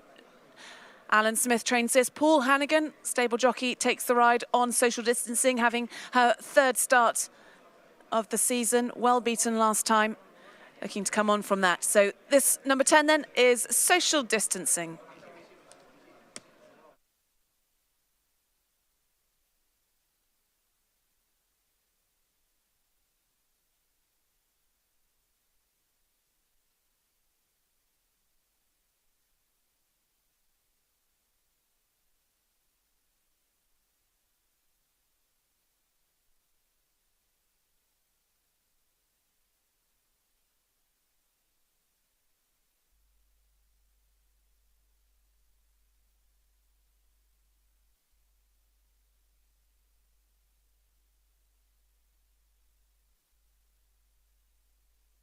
This is Saba. She's just a little bit late into the ring, but she's coming out. She's on her toes walking up the walkway.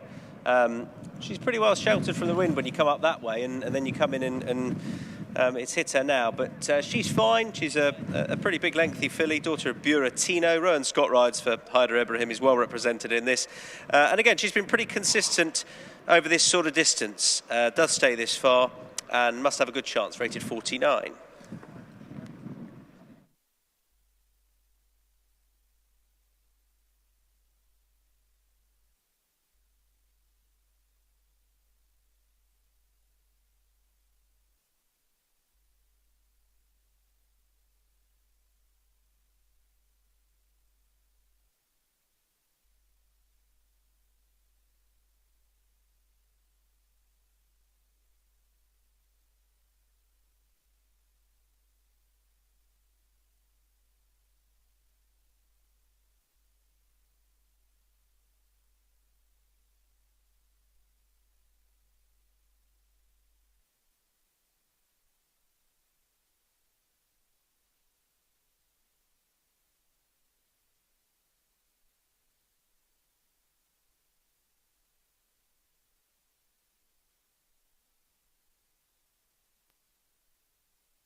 Okay, so two horses that were always going out already mounted.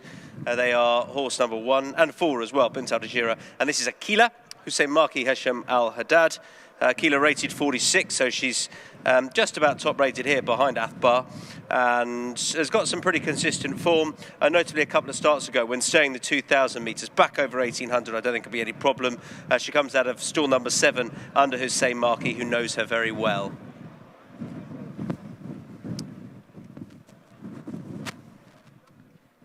She's just taking a bit of a hold going down. She's all right, though. Still going down nicely within herself, and Hussein Maki keen to keep a lid on her. Oh. 4 is Bint Al Jazira, the other one who just came out a little bit late for Al Mohammedo Racing. Neil Callan rides for Hesham Al Haddad, another Hesham horse. Neil has ridden her before. That was when she finished second a few starts back, just before the turn of the new year, over 2,200 metres. This trip was absolutely fine for her, as she proved last time when scoring here. That was back at the end of January. And it was a fair time on that occasion as well. She's progressing quite nicely, and another one rated 46, pretty tight at the top of the ratings. And she'll come out of stall number 8. Shouldn't be, given how races have panned out, I don't think that's too much of a negative, to be honest. I'd rather be there than probably if you're on a hold-up horse in one and just getting trapped on the rail. We'll see how she's ridden under Neil Callan.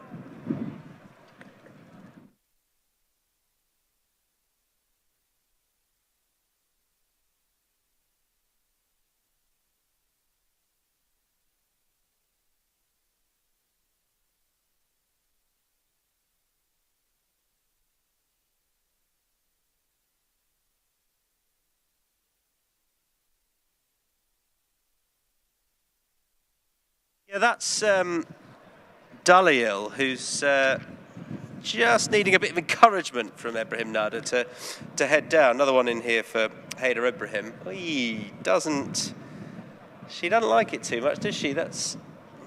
She's jig-jogging into the headwind there, but I think she's going to be fine. She's just taking a little bit of time to head down to the start. The start, if you're in the stands, is just over to the left of you. The 1,800 metre start, so they'll head down the back. They'll then have a bit of a tailwind with them before turning back into the straight. She does look okay though, this filly, still with his feet out the irons, Ibrahim Nada, but I think she's going to be all right, Nick. She's going to make her way down there in her own sweet time. Yeah, she is. These colours were carried to second place in our opening race today, and this filly Dalail, she just needs to keep the lid on ahead of this third race today, the Bahrain Oaks. Bint Al Jazira was the filly that I was most interested in here to give Neil Callan a double. I think ground is the key. I think the more it dries out, the better chance she's got. She was very good here last time, really opening up over Sakia Cyclone over this distance of 1,800, which does seem to suit her well. She was cutting back in trip that day, and I don't see stall 8 being a problem. You made a very good point earlier in the day, Tom. Yeah, the wind has just got stiffer and stiffer, and you really don't want to be coming into the teeth of this very stiff breeze with no cover at all. And one thing you can guarantee is that from stall 8, Callan will drop anchor and try and draft in behind these and produce this filly a little later than perhaps he normally would. Yeah, I think he'll try and repeat the trick that he did with the Purebred Arabian in the opening race. That seemed to really suit that horse as well. But I think how it's riding at the moment, that was ideal. You're getting a bit of cover, you're not running into the teeth of that breeze, as you say, in the straight, and then you're ensuring you get a clear run as well just by switching out. So I would imagine that's what he'll try and do. I quite like Mauja for Andrea Atzani and Haider Ibrahim. Mauja, who won under Andrea last time. Yes, she's got a little bit of stepping up to do, this daughter of Highland Reel, but she is definitely going the right way, and I don't think the step back up to 1,800 will be a problem necessarily. Last few coming forward here. Set to be a well-run race for this Bahrain Oaks. And looking forward to seeing how this clash unfolds between Bint Al Jazira and Mediterranean Moon, the daughter of See the Moon, for Alan Smith. Stepping out in distance today to 1,800 metres, and given her pedigree, you'd think that ought to suit. It's very interesting the way Alan's campaigned her, maybe bringing her to a peak for this important race day. But for the Bahrain Oaks of 2023, let's join your big race commentators today, Darren Owen. Thanks, Nick. So we're just waiting on Mediterranean Moon now to move up into place. So standing by for a start. 4-year-old fillies going 1,800 metres. With this domestic Grade 1. Got an issue there in the inside stall. Stall number 1, social distancing. Social distancing safely in place. That's it. Ready to go.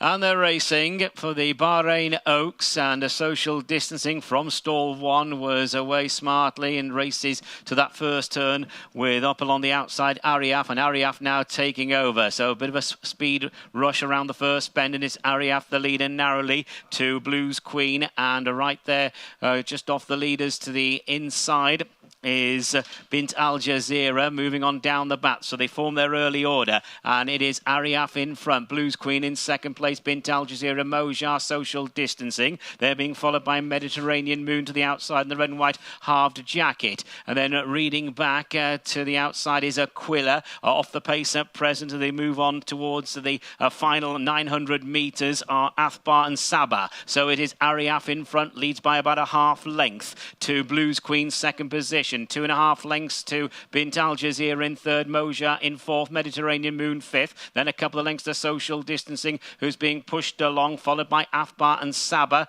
Those two are racing off the pace. Aquila now starting to pass runners, running now towards the final bend. They've got just less than 600 to go, and Ariaf being taken on for the lead by Bint Al Jazeera. Right around the field is Mediterranean Moon, and Mediterranean Moon has sailed into a very nice advantage to the wide outside as Bint Al Jazeera comes under a drive. Ariaf is back in behind the social distancing, and Mojo all trying to get on terms, being followed by Dalail and Aquila to the wide outside with work to do. And now they're running inside the final 200. It's Mediterranean Moon from social distancing, who's just hanging under pressure. Then Bint Al Jazeera, who's plugging on at the 1 pace, but Mediterranean Moon has got the Bahrain Oaks in the bag. Mediterranean Moon the winner. Social distancing second, Bint Al Jazeera in third place, and it was tight for fourth, Sabah and Aquila involved.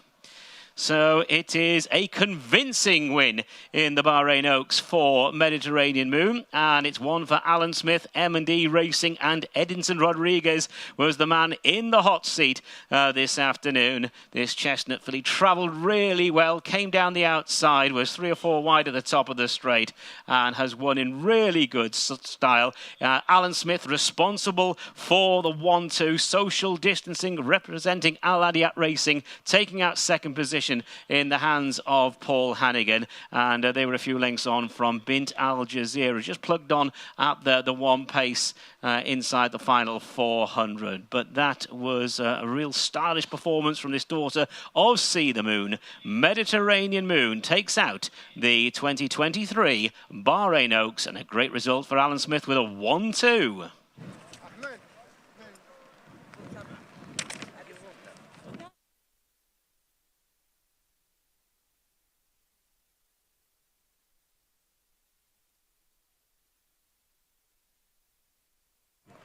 All the horses then coming back over towards the parade ring, and I'm with a very delighted trainer, Alan Smith. 1-2 in the Bahrain Oaks, a very good result. But Mediterranean Moon, you were always very confident about her. Yes, I mean, she was terribly lucky in the prep race. I mean, she actually got murdered twice and still running on at the end.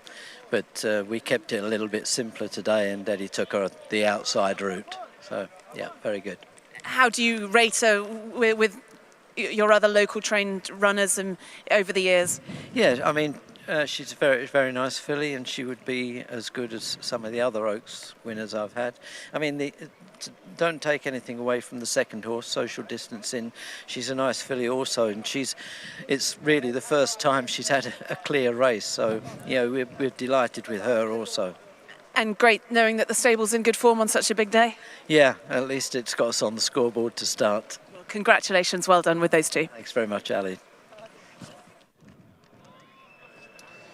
Yeah, quite an impressive performance from Mediterranean Moon, and as Alan was saying, just kept it a bit simpler today. She couldn't have done this with any more ease, and the step out in distance has clearly helped her significantly, this daughter of See the Moon, and you wouldn't bet against her going a bit further still.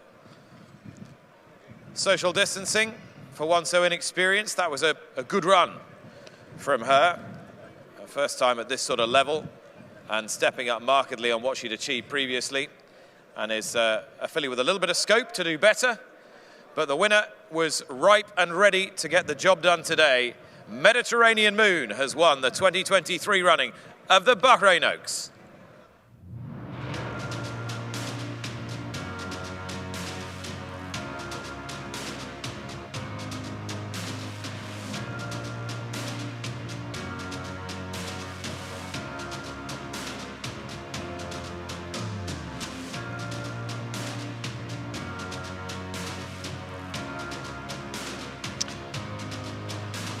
So Mediterranean Moon taking out the Bahrain Oaks this afternoon in a good style there for M&E Racing, Alan Smith and Edinson Rodriguez. So let's confirm the result of the Bahrain Oaks, sponsored by Al Mazdahir Stud. First was number 7, Mediterranean Moon. Second, number 10, Social Distancing. Third, number 4, Bint Al Jazeera. And fourth, number 9, Saba. 1 minute 50.575. 1 minute 50.575 there, the official time of the winning horse. And the distance is 3 1/4 lengths and 2 3/4 lengths. 3 1/4 lengths and 2 3/4 lengths. Mediterranean Moon takes the Oaks for 2023, and that's a very nice domestic Grade 1 win on the CV.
And the result is now official. Weighed in, weighed in.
a very warm welcome to the Bahrain Turf Club for one of the most prestigious and important days in the Bahrain horse racing calendar. Yes, it's the 2023 edition of the Crown Prince's Cup, and flanked by two races that form part of this Bahrain Turf Series, the second edition, and one that gets stronger and stronger. Nick Luck, windswept and probably not very interesting, alongside Ali Vance, practically a Bahrain native and very interesting. Great to see you. And very windswept. I have to say, of all the meetings I've been out here this winter, this is the windiest. It's a really strong headwind out there. And beautiful sunny day, though. But a huge day of racing out here. As you said, we've got those two Bahrain Turf Series races. That's races 7 and 8 as part of the 10-race series, both worth £60,000. And the feature race, though, sponsored by Howden, is an international listed race, the Crown Prince's Cup. But also, there is the Crown Prince's Cup for Arabians, which is already run. We've got the local Crown Prince's Cup as well. We've just had the Bahrain Oaks, and we've got the Bahrain Derby to look forward to. So many key races in the season here. But the centrepiece is the Crown Prince's Cup itself. Warren Street heavily favoured here for Godolphin, one of many horses they brought here during the course of the winter. They struck, of course, and had the first and second in the big international trophy, the Dubai-based Global Behemoth, in November, and it's the Charlie Appleby branch of the stable that saddles Warren Street, Warren Point this afternoon. Would you expect him to take all the beating? Warren Point, one of 3 international runners, comes here with a big reputation, a listed winner. The other listed winner in the race, both carrying penalties, is Zagato, who's locally trained, won the King's Cup last year. And then you go right down to the bottom, then you've got the Kovacs kid, who's been a winning machine this winter, risen from a rating of 80 when he came out here, is now rated 108. So if he can continue his amazing winning run, he's going to be difficult to beat in the colours of Al Mohammedia Racing and Neil Callan, who are flying at the moment. The man who is charged with steering Warren Point to success is now with the next member of our team. Please welcome Tom Stanley. Thanks, Nick. Yeah, Richard Mullen joins me outside the weigh room. Got a couple of notable rides in the Godolphin Blue. First time back here for a few years? Yeah, I think it was 3 years ago, I was last year. So had a winner on that occasion, so hopefully that's a lucky omen. And it's great for you to be riding out here for Charlie. Obviously, you partner up a good bit in Dubai when he has a good few runners there, and he's chosen you to come over here. Yeah, look, obviously it's a great privilege to ride for, obviously, Charlie and His Highness. The cards have sort of been dealt in my favour because obviously Maidan, the Carnival's on, and James and William are both going to be busy there. So when he asked me, I didn't have to second guess what I'd have there tonight. But yeah, it's always nice to come out here. And like I say, Bahrain's been a lucky place for me over the years. But you know, certainly coming on the back of riding for Godolphin certainly gives you a lot of confidence. King of Conquest then and Warren Point. Do you have a feeling as to which is the best chance? I would say on all known form, Warren Point is the nicer of the two. You know, his last win at Kempton in a listed race, you know, certainly warrants that. And he's a lightly raced, you know, progressive type, son of Dubai. He's got all the right credentials. You know, look, he's in good form. He's training very well. I think this is obviously, you know, it's his first run since he won, you know, on the all-weather, but he's certainly done enough at home to suggest that, you know, this will be well within his grasp. I mean, it's hard to assess the local horses. I mean, you know, Bahrain in general like I say, it was 3 years since I was last here. There's been vast improvement in their bloodstock, not only just here in Bahrain, but, you know, around Europe. And I think, you know, what they've done is a marvellous job. And, you know, they're certainly getting the right pedigrees and the right bloodstock involved, and the standard of horses has certainly grown. So obviously the Kovacs kid looks the one. I mean, he's unbeaten in all his starts in Bahrain. I think he won 3 in England. I think he's only ever been beaten twice in total. So, you know, he brings a lot of the course form. But yeah, you know, you wouldn't be changing my lad. But it's you know, hopefully it's a nice end-to-end gallop, and you know, that's when my fellow will come into his own. Just quickly, I'm not sure how long you've been in, or the horses, but have you had a chance to sit them in the morning, or is it just you come and get on board for the race? No, I've sat on them at home, obviously in Dubai, and like I say, they both seem in great form. You know, King of Conquest, the slight concern would be it is very quick out there. There's a strong headwind. I mean, I had a little wander around earlier on, and I was getting blown over up the straight. So yeah, with him, you know, he's a little horse. I mean, he won around Wolverhampton over a mile, so that would suggest he'd have enough pace for here over 9 furlongs. But like I say, the one concern was it is drying out, and it's quite rapid out there. But whereas Warren Point has won on good fast ground in the past, you know, there's the slight question mark with King of Conquest would be that firm ground. Thanks for your time. Good luck in both rides. The blue suits you. Keep going with it. It does, yeah. Hopefully they'll use me again. Richard Mullen, good luck. Thanks ever so much. Let's head up to racecourse commentator Darren Owen. Thanks, Tom. Yes, Godolphin have got a really good record here in Bahrain. And in the first of our races coming up now for the Turf Series, we've got the Anchorman Cup and Godolphin represented by King of Conquest. We're already on to the fourth leg of the middle distance series in this Turf Series for the 2022-23 season here. Let's have a look at the lineup. And what a welcome. Heads the field, number 1, What a Welcome, and Stefan Lajaj. 2, Classical Wave, Stefan Pasquier. 3, Cooler Forest, Andrea Zini. 4, Pensiero d'Amore, and Ibrahim Nada. 5 is Arctic Emperor, and Neil Callan. 6 is the Godolphin representative, Richard Mullen aboard for Charlie Appleby, that's King of Conquest. 7, Merlin's Beard, Liam Canary. 8, Longbourn for Ireland, Ross O'Sullivan trains, Danny Sheehy in the saddle. 9, Grigadale, Alberto Sana. 10 is Mark of Respect and Anas Al-Siabi.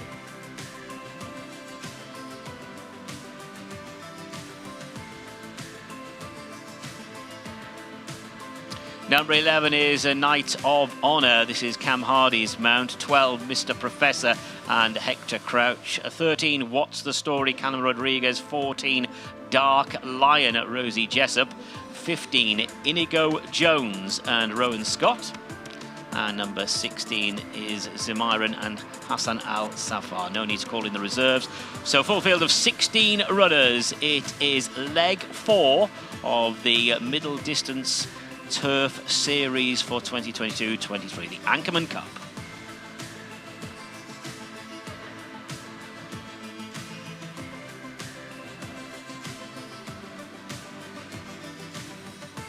So let's have a look at the horses in the parade ring for this Anchorman Cup, the first of 2 Bahrain Turf Series races we got this afternoon before the Crown Prince's Cup. 16 runners, 6 of them international. And in your picture then is a local trained, a bit of a hero out here. He won the King's Cup back in 2020. He's now a 9-year-old. This is What a Welcome. And he's had some great runs this season, finishing second in the last 2 runs, both in Bahrain Turf Series races. And Hisham Al Haddad trains this. Stefan Lajudge rides horse number 1, What a Welcome.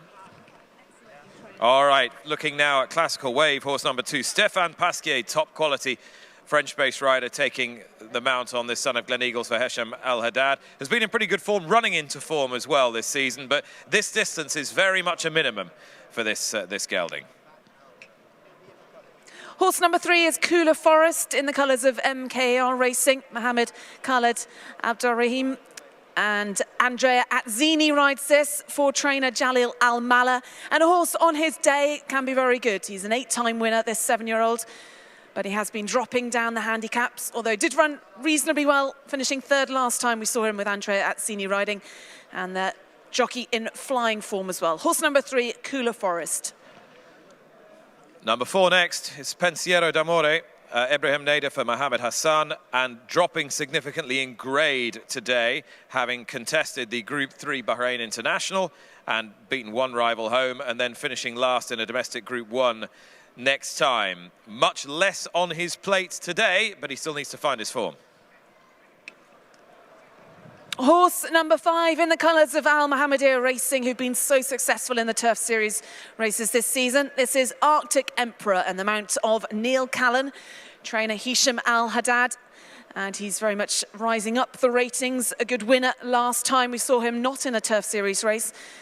A 4-time winner in the UK for Archie Watson, and enjoying a very good first season in Bahrain. Horse number 5, Arctic Emperor. Horse 6 should take all the beating, gelding by Lope de Vega, well-bred horse for Godolphin, Charlie Appleby and Richard Mullen. You've just been hearing about him with Tom. He's King of Conquest, and although he's making his Bahrain debut, his form bears the closest scrutiny at this level and off this rating of 95.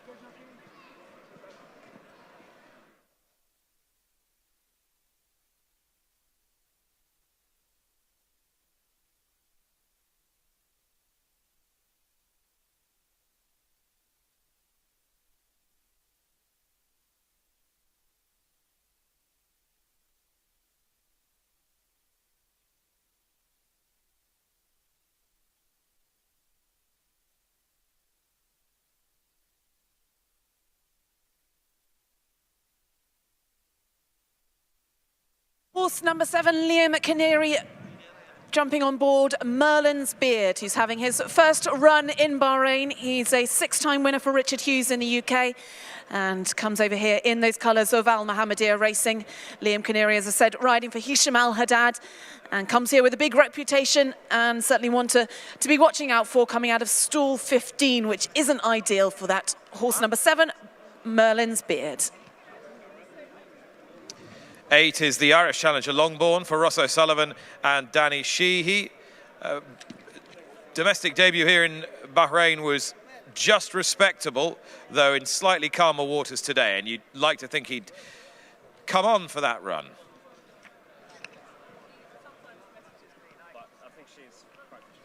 Horse number 9, another in the colours of Al Mohammedia Racing. This is Grigadale, trained by Ali Abdulmajid.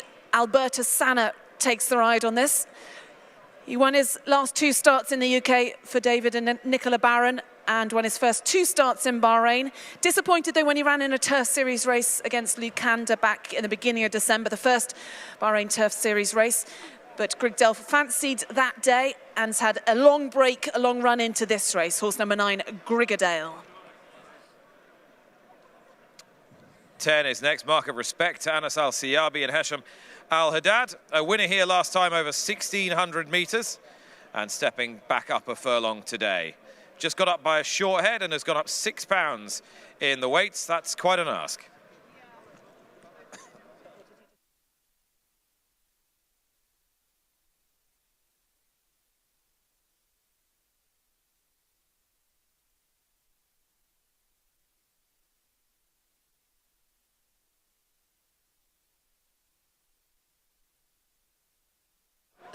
Horses then heading down to the start. This is horse number 11, Knight of Honour, trained by Richard Fahy.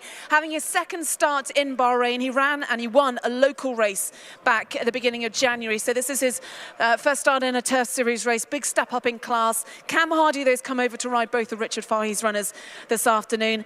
He rides in the colours of Al Mohammedia Racing, and previously a good runner in the UK for the Gosdens, and has come over specifically targeting these Turf Series races. So nice to see him running this afternoon. That's horse number 11, Knight of Honour.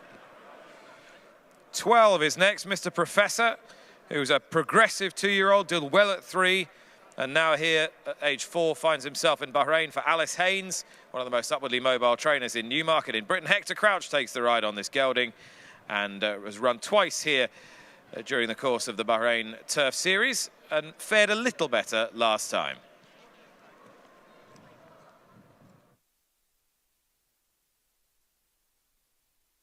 Horse number 13 is What's the Story? This one actually has been judged to be the best turned out. So the Arabian Horse for Equestrian and Veterinary Services giving 50 BD to the racing groom responsible for horse number 13. What's the Story? Well done. 2 connections there. Keith Dalgleish trains this British runner. Callum Rodriguez taking the ride.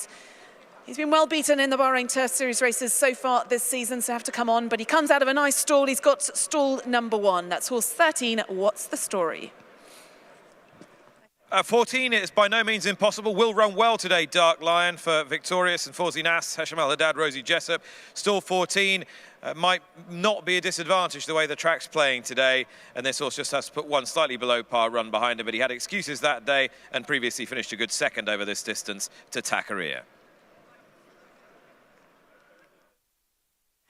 Horse number 15 then, another British trained runner, Inigo Jones, coming from the stable of Jamie Osborne in Lambourne.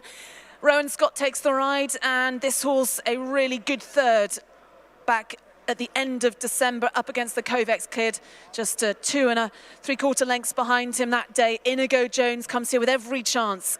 A nice lightly raced horse, could be an improver for Jamie Osborne. Horse number 15, Inigo Jones. 16 is the last one we're going to look at. Zimaran, Hassan Al Jafar and Ali Jan.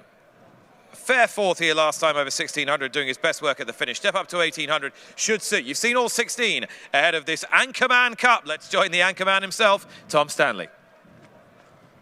You about it.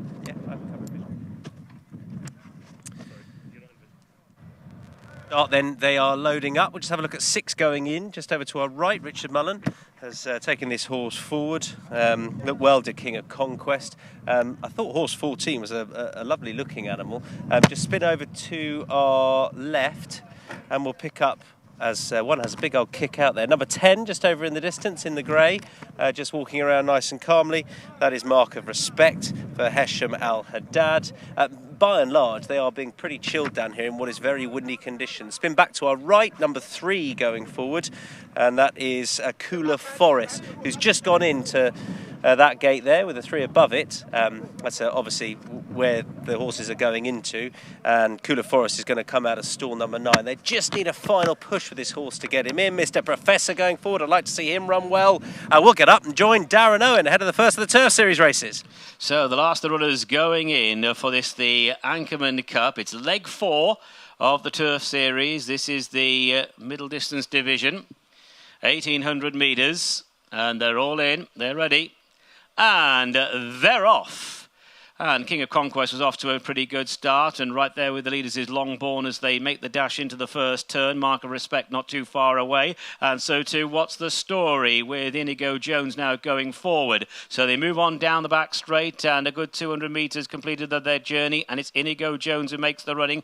Leads by about a length and a half to What's the Story in second place. Longbourn is racing handily with Merlin's Beard. Spot the red cap now stepping forward. King of Conquest is just in behind them. And then further back to the inside running rail, Grigadale is being followed back in a mid-division by Mark of Respect, and then to the outside Pensiero d'Amore. What a Welcome, Mr. Professor is next as they step towards the end of the back straight. Zimiron's off the pace with Cooler Forest for company, and so too Knight of Honour. And the last 2 as they leave the back are Classical Wave and Dark Lion, making the run now inside the final 800 metres, and it's Inigo Jones enjoying life in front. Inigo Jones and racing alongside Inigo Jones is Merlin's Beard. What's the Story's just in behind them, about 3 lengths off the speed, and then comes Longbourn being followed by Grigadale and King of Conquest in the Godolphin Blue trying to get on terms. Mark of Respect with work to do, and so too with work on its hands is Arctic Emperor. They're inside the final 400 metres now, and here comes What's the Story. Inigo Jones still there over on the far side. Merlin's Beard is between horses, and down the outside King of Conquest really running on. Classical Waves just in behind. They're inside the last 200. And it's the Godolphin Blue in front, King of Conquest the leader, but Classical Wave is the one giving chase to the outside. It is King of Conquest and Richard Mullen in front by a length and a half, drifting to the centre of the course, but collects. King of Conquest beats Classical Wave. What's the Story was joined close home for the places by Mark of Respect. So it is a King of Conquest. It's Godolphin again. Godolphin got a fine record here in Bahrain. And King of Conquest, Richard Mullen, Charlie Appleby came down the outside. Good effort from Classical Wave there in second place. Good on his 6-year-old Classical Wave. And but King of Conquest has gone on to do enough, just drifting into the centre of the course towards the finish. King of Conquest beats Classical Wave, and they put a little bit of daylight between themselves and the others. Big run there from What's the Story for Keith Dalgleish. Looks as though What's the Story has just held on for third, ahead of number 10, Mark of Respect, in fourth place. But King of Conquest, lightly raced for Godolphin, winner on the all-weather at Wolverhampton back in November, has taken the latest leg in the middle distance pot in the Turf Series, the Anchorman Cup, partnered by Richard Mullen. 6-2-13, the finishing order in the Anchorman Cup, the latest leg of the Bahrain Turf Series. Richard Mullen has jetted in from Dubai, and he's ridden the Godolphin-owned, the Dubai-owned King of Conquest to victory here for Charlie Appleby. He comes, he conquers. Across the globe, we're used to these royal blue silks now, striking everywhere they go, and a beautifully uncomplicated ride off a searching pace from King of Conquest and Richie Mullen. Very good run in second from Classical Wave. Deep on the track. That head-on shows you the sheepskin noseband, Stéphane Pasquier. Keen early and delivered with a really timely challenge, but just not quite enough from Classical Wave, who probably needs a little further. And just in the shadow of the post, winner King of Conquest has come across Classical Wave, but I think the result was beyond doubt by that point. And back in third place, an excellent run from What's the Story. Much the best performance from What's the Story here in Bahrain for Keith Dalgleish and Callum Rodriguez. So it is a combination of the UK and Dubai first, Bahrain and France in second, and Scotland in third. The winner of the Anchorman Cup is King of Conquest. And in a few moments' time, we'll be able to hear from the winning rider, Richie Mullen, who's been prolific in the United Arab Emirates for so long and has been based there and has carved out an incredibly successful living, riding as third or fourth change to Charlie Appleby in addition to his existing commitments. And he won't mind coming here while some of his fellow riders are on duty at Meydan today to ride victory in this Anchorman Cup. And of course, he will be aboard Warren Point in the Crown Prince's Cup. Here's Ali alongside the winning rider. Well, let's have a word then with Richard. All smiles here, job done very nicely. The race seemed to pan out very well for you. Yeah, I got a nice break. They went a nice pace. Like I say, I was just my major concern was the ground and running down that hill, turning in. He was kind of climbing on it a little bit, and you know, even when I turned into the straight, I knew he'd find, but I didn't really want to get stuck into him too early because, you know, we're very mindful of the quick ground, and it is, you know, quicker than he'd ideally like. But I thought once I was able to get a smack into him, he'd pick up and find. And yeah, look, it's thanks to Charlie and His Highness Sheikh Mohammed, you know, to get on these types of horses, you know, you've always got a chance. So, you know, yeah, it was nice, and that's part one done anyway. It certainly is. How significant is the headwind as we're trying to battle it at the minute? It's very strong. It's a little bit easier than when I was running around it earlier on, but no, it's very, you know, in your face, but it's hard because you don't really want to be sort of getting stuck in behind one and getting too much cover and then not getting out. There's, you know, 16 runners, so it's best not to overcomplicate things, but you know, full credit to the horse because he's only small, but he was getting blown all over the place there. Well done. Enjoy the celebrations. Enjoy the reception from the local crowd there. Richard Mullen on board King of Conquest, taking our Anchorman Cup, the first of two Bahrain Turf Series races here. Let's have a cheer then for our winner then, King of Conquest, winner of the Anchorman Cup.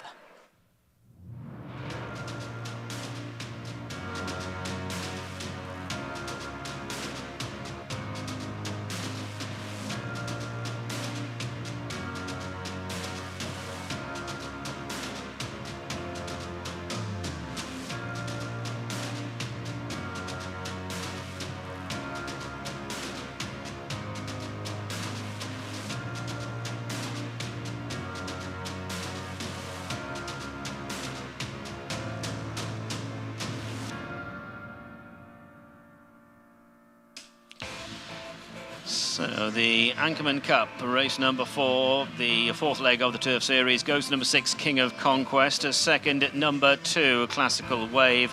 Third, number 13, What's the Story? And fourth, number 10, Mark of Respect. The distance is 1 length and 3 lengths, 1 length and 3 lengths, and the official time of the winning horse, 1 minute 46.908. 1 minute 46.908.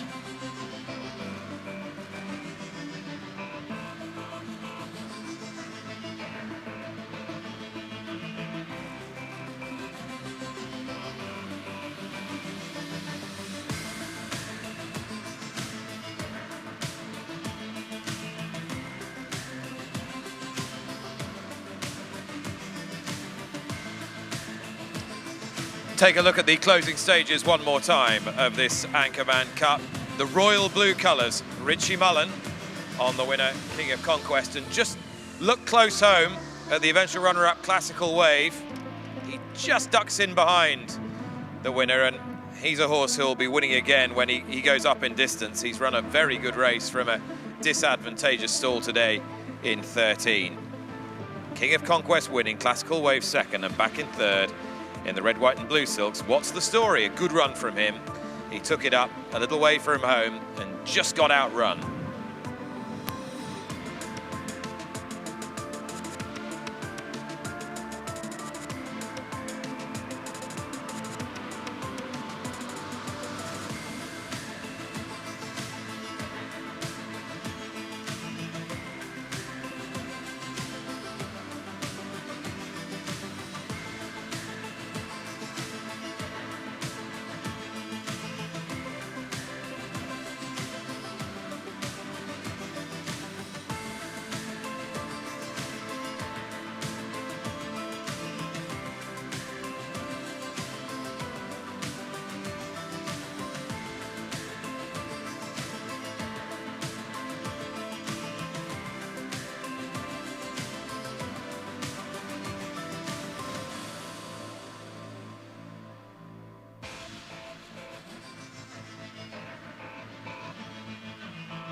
Well, as you'll be able to see, it is pretty breezy here at the Bahrain Turf Club this afternoon, nearly getting knocked over by the strength of the wind. It's drying the ground out. We just had a new track record in the ANCHORMAN Cup. It was a race that was furiously run, and we've got the next leg of the Bahrain Turf Series upcoming. And one of the intriguing contenders is a horse who's already run well here in the kingdom, owned by My Racehorse, the microshare syndicate, and trained out here by British-based trainer George Baker, who for the second consecutive season has had a small stable of horses here. They've all done very well, and we've been catching up with him.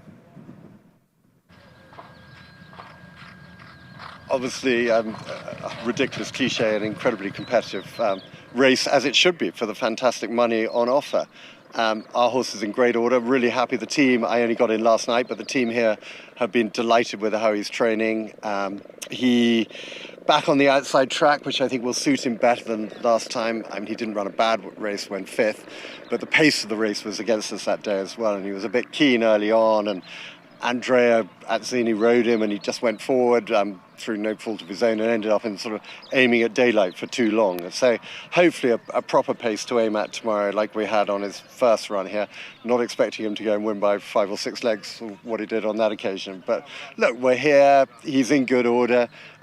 To be honest, it's a privilege to have a horse good enough to run in a race like this over here, and obviously the best horses from the region, and the Godolphin horse coming down. It's a proper horse race, but thrilled to be part of it. It's Lucander for Pat Cosgrave and George Baker, and it's one for the visitors. Lucander, a wide margin winner as well. He's been a star for us already, so winning the first of the Turf Series races was an enormous thrill for all of us. And as I was saying to you earlier, last year was a learning curve, and this year, luckily, we seem to have learned a little bit at least. So, which is great. So, 3 good horses, of which he's the only one who's won so far, but the other 2 haven't let us down either.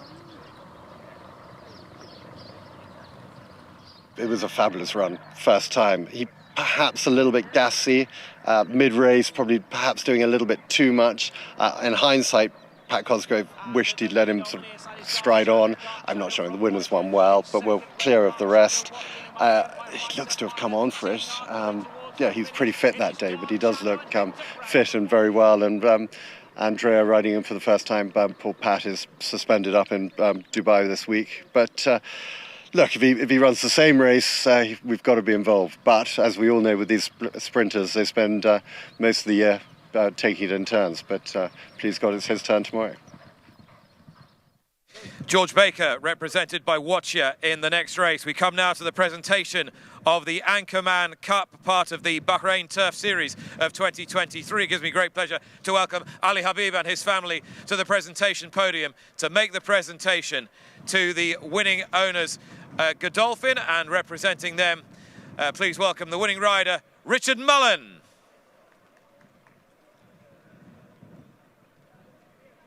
King of Conquest, the winner of the ANCHORMAN Cup.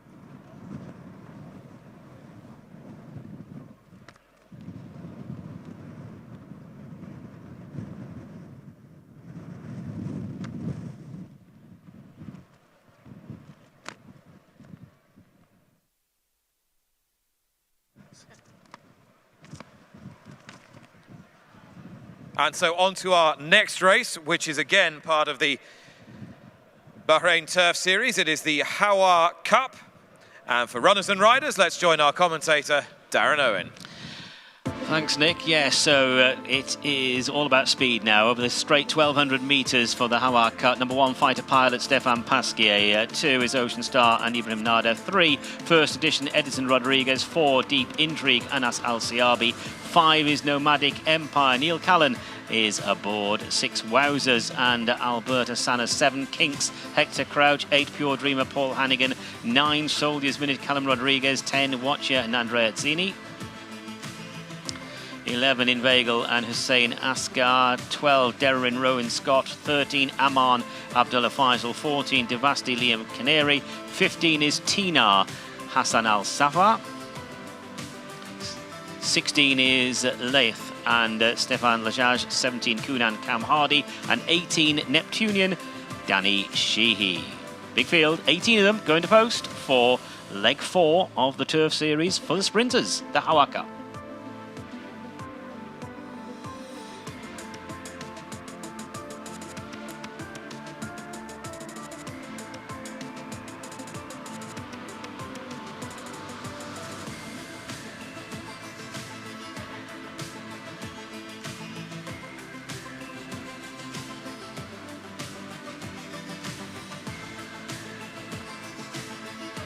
So just to confirm, the result is official for race 4. Weighed in, weighed in.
So they're in the parade ring, all 18 runners making their way for this HAWAR Cup over the straight 6 furlongs. And in the picture there is Fighter Pilot. He's been a superstar out here, 3-time winner in Bahrain in 2022, all over this distance. So he definitely prefers the 1,200 metres to the 5 furlongs. He finished in 4th behind Dark Shadow in the previous Bahrain Turf Series race that he ran in. And trained by Hisham Al-Haddad, Stefan Pasquier takes the ride. And certainly a fancied run of this. Horse number 1, Fighter Pilot.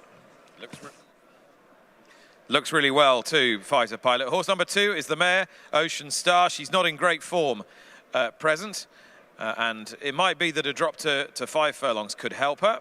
Ibrahim Nada riding for Mohammed Hassan. But drawn in 12 could be an advantage. Horse number 3 is First Edition for trainer Alan Smith, Edison Rodriguez. Those two already been in the winner's enclosure this afternoon with Mediterranean Moon. They're looking for a quick double rather. First Edition, this son of Invincible Spirit, has perhaps not been bothering the winners in the few Turf Series races that he's contested, finishing 6.5 lengths behind Mabadal last time we saw him. So need to improve on that one. That's horse number 3, First Edition. Horse number 4, Deep Intrigue, Anas Al-Siabi for Hesham Al-Haddad. Second to last time over 1,400. Drop back in distance, offers some hope, and he's dropping down the weights, but he needs to find his form.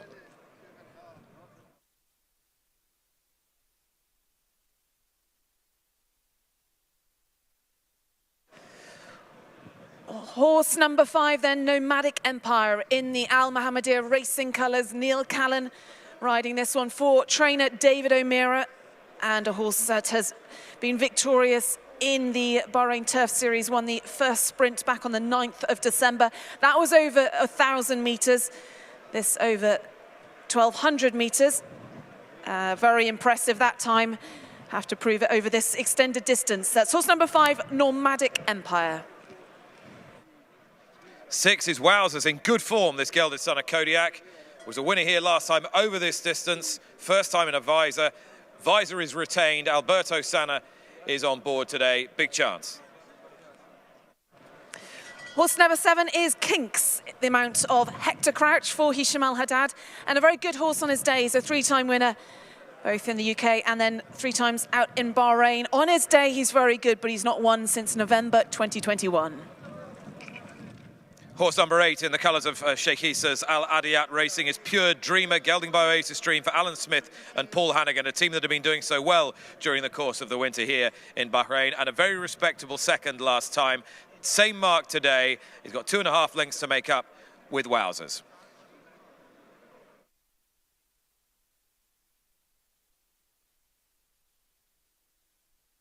Nine then is Soldier's Minute for trainer Keith Dalgleish and jockey Callum Rodriguez. Keith Dalgleish had What's the Story, finishing 3rd in the previous Turf Series race we've just seen. Soldier's Minute, a very good horse, well rated on the all-weather, rated 106. Hasn't perhaps run to his best of ability in his 2 runs out here, but we know that Keith's horse is then perhaps coming back into form. So look out for horse number 9, Soldier's Minute. Now, could this be another victory for George Baker here in Bahrain? This is Watcher in the colours of My Racehorse and Partners. Andrea Radzaini, an eye-catching booking. The trainer thinks he's in the right part of the track today, drawn in stall 3, and he was perhaps a shade unfortunate not to win on his Bahrain debut. Big player. Coming out of the other end of the stalls then, stall 16 is Inveigle for Alan Smith and Hussein Asaga. Jockey taking a handy 3 kilograms off Inveigle, having Inveigle been out now his 2nd season in Bahrain, previously with Michael Bell. And a winner back in the middle of January. Had plenty of racing in recent weeks, Inveigle, having his 3rd run in as many weeks. That's horse number 11 then, Inveigle. Number 12 is Dererin, a very fast horse. Rowan Scott taking the ride, comes from stall 13, could put the pace of the race high for Jabba Ramadan, and a victor here over 14 rivals last time. A reproduction of that would see him go pretty close, though he drops in distance.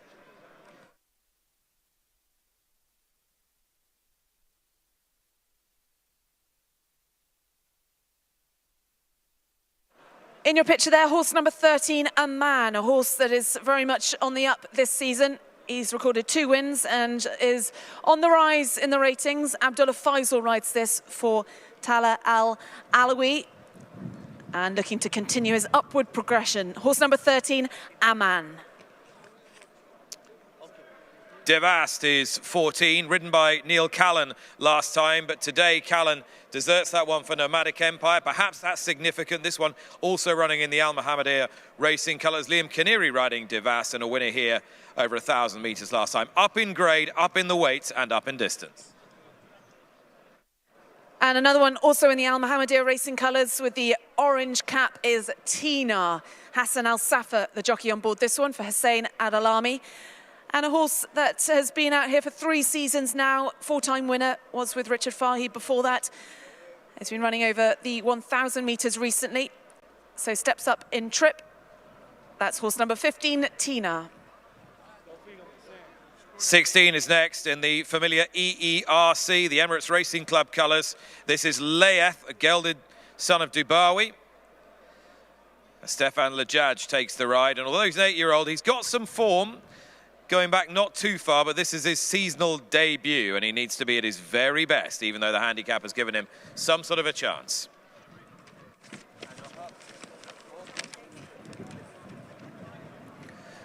Horse 17 is Kunan, this chestnut's son of Twilight Sun. Going to be the mount of Cam Hardy in the colours of Al Mohammedia Racing. Richard Fahey trains this, and he's having his 3rd run in Bahrain. disappointed in his opening run in the Bahrain Turf Series race, but Richard Fahy's horses coming really into form out here, and perhaps see a big improvement for horse number 17, Kunan. At 18, in the all-blue colours, is Neptunian, colt by Prince of Lear, trained by Abdullah Kuwaiti and ridden by Danny Sheehy. Mid-division here last time behind in Vigal. Dropped a pound in the weights, but probably needs a little bit more.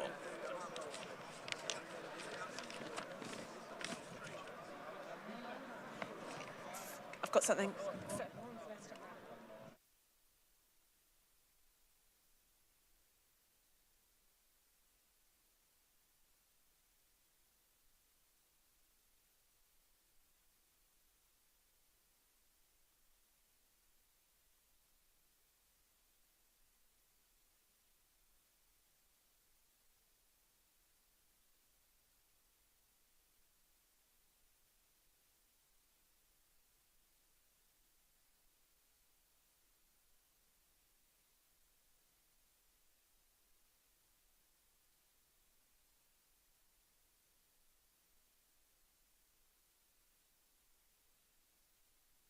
Horse number 3 then, first edition, judged to be the best turned out.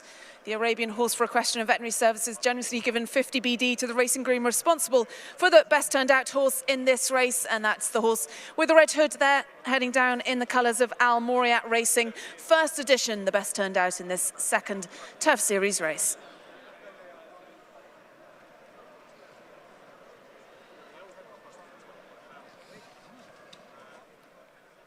Can we have 10, please?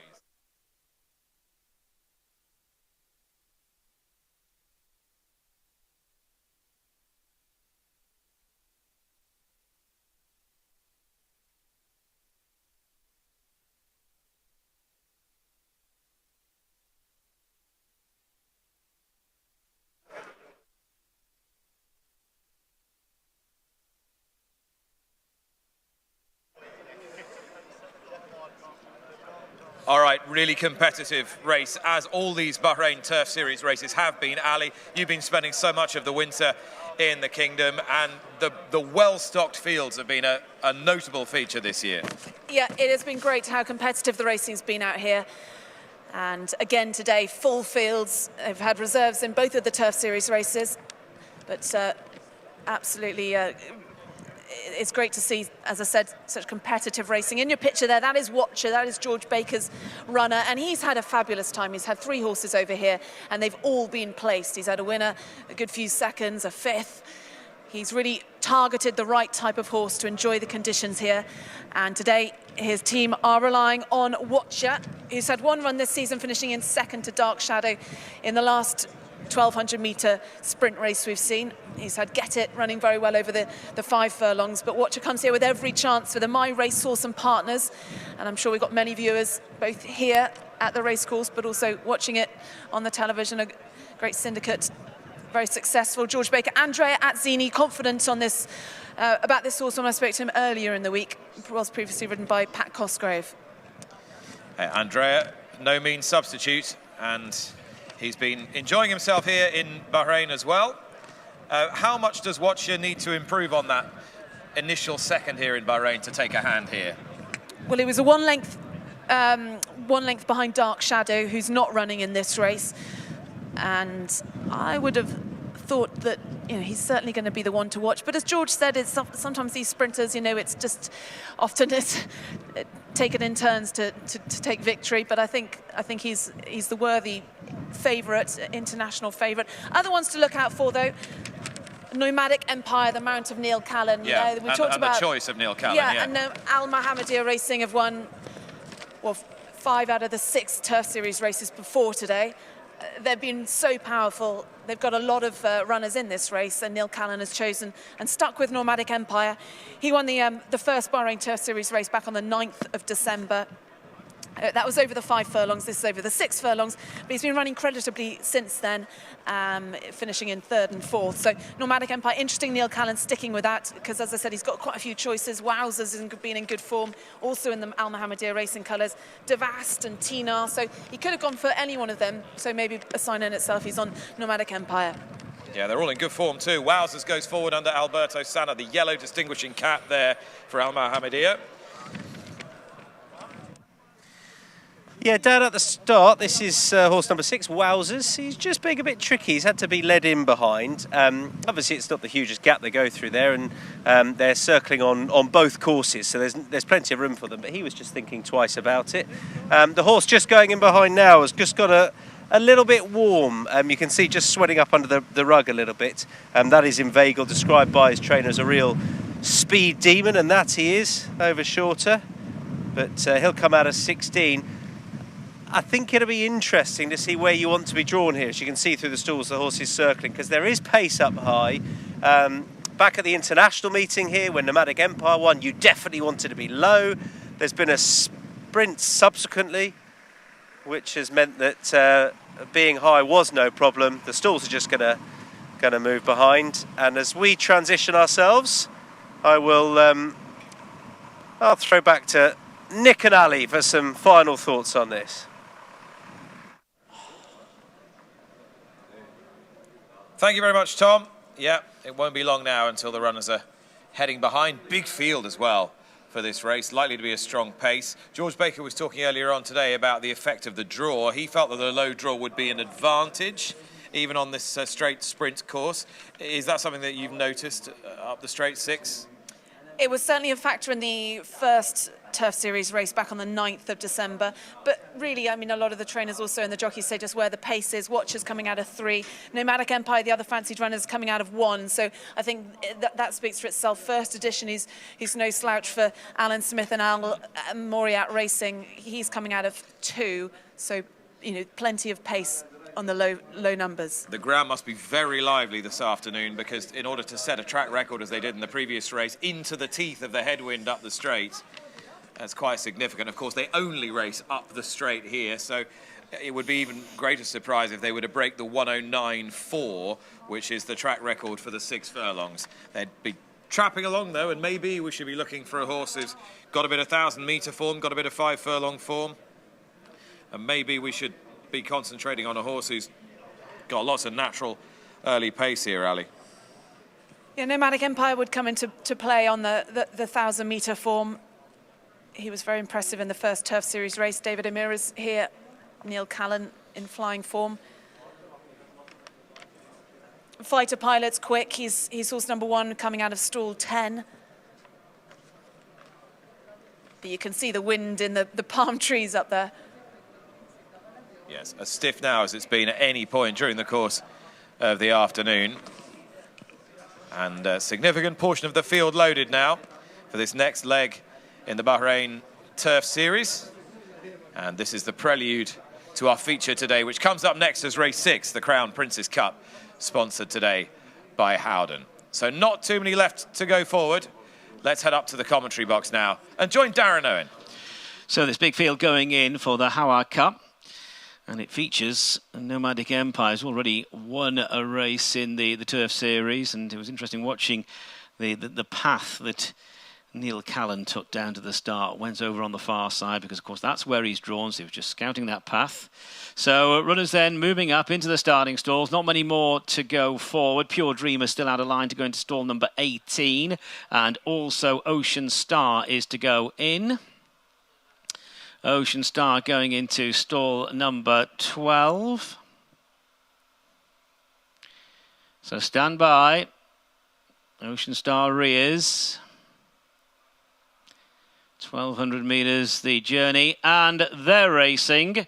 Kunan began sharply, Pure Dreamer being dropped out at the back end of the field, and away over on the far side is First Edition, who shows up with Wowzers, Nomadic Empire and Watcher layeth down the centre, with a Soldier's Minute going down that centre group, followed by Kunan and then Aman, followed by Devast and a Fighter Pilot, and leading the charge on the near side, that is Inveigle, very fast horse Inveigle. Inveigle is being followed by T-Nar, and then comes Kinks and Derarin. They're being chased chased by Neptunian Pure Dreamer. Further back to Deep Intrigue, and Ocean Star is currently run off its feet, making the run now towards the final 500, and it is inveigled with the shout over Tina. First Edition and Watcher, Nomadic Empire there over on the far side. They're being followed by Divas. Down the centre is Fighter Pilot coming with a run. Down the centre as well is Dererin, heading down towards the final 200 metres, and it is Dererin and Deep Intrigue, the grey, those two moving on. Here comes Pure Dreamer, who's hanging under pressure. Watcher leads the charge far side. 100 metres left to go. It's Deep Intrigue and Dererin fighting for the advantage. They go close home. Deep Intrigue holding Dererin at bay. Deep Intrigue beats Dererin. Pure Dreamer hung right across the track, took out third, very close for fourth place. Maybe Ocean Star did some running late on. So it is a Deep Intrigue who takes the money at the end of 1,200 metres. Deep Intrigue for Hisham Al-Haddad. Deep Intrigue who beat one horse home here last time. That went last seen, and that was 12 months ago. Deep Intrigue, fantastic performance from this gelded son of Dark Angel. Held Dererin at bay, big run from Dererin. But look at Pure Dreamer. Look where Pure Dreamer's ended up, considering that horse was drawn in stall number 18. Has hung right across the course there, Pure Dreamer, and ended up on the far side, but took out the bronze medal position. But no doubt about the winner. That is number 4, Deep Intrigue.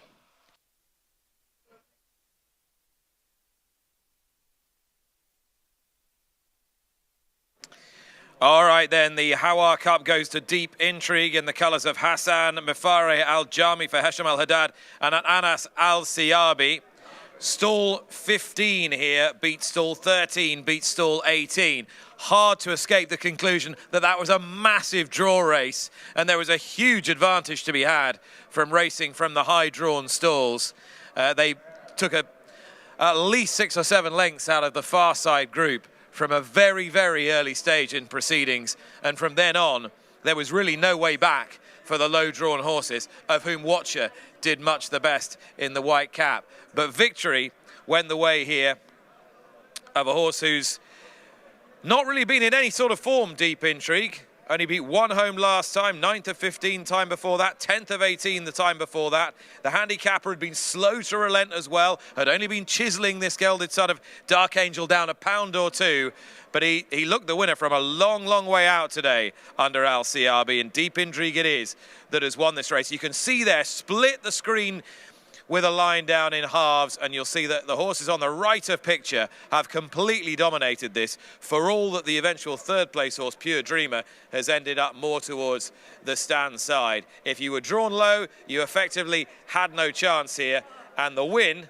and the convincing win in the end, went the way of Deep Intrigue. That's a very good run indeed from Dererin, who is pretty inexperienced here in Bahrain, and that's now a victory and a very good second for him. Incidentally, he was ridden by today's winning jockey last time, Rowan Scott, taking over today. He's got plenty of pace, and he'll win plenty more races, particularly when the ground is riding on the lively side. And a good run again from Pure Dreamer, following up that good second last time. Paul Hannigan taking over in the saddle for Al Hadiyat Racing and Alan Smith. But victory in the 5th race, going to Deep Intrigue, takes the HAWAR Cup and does so in a little bit of style here.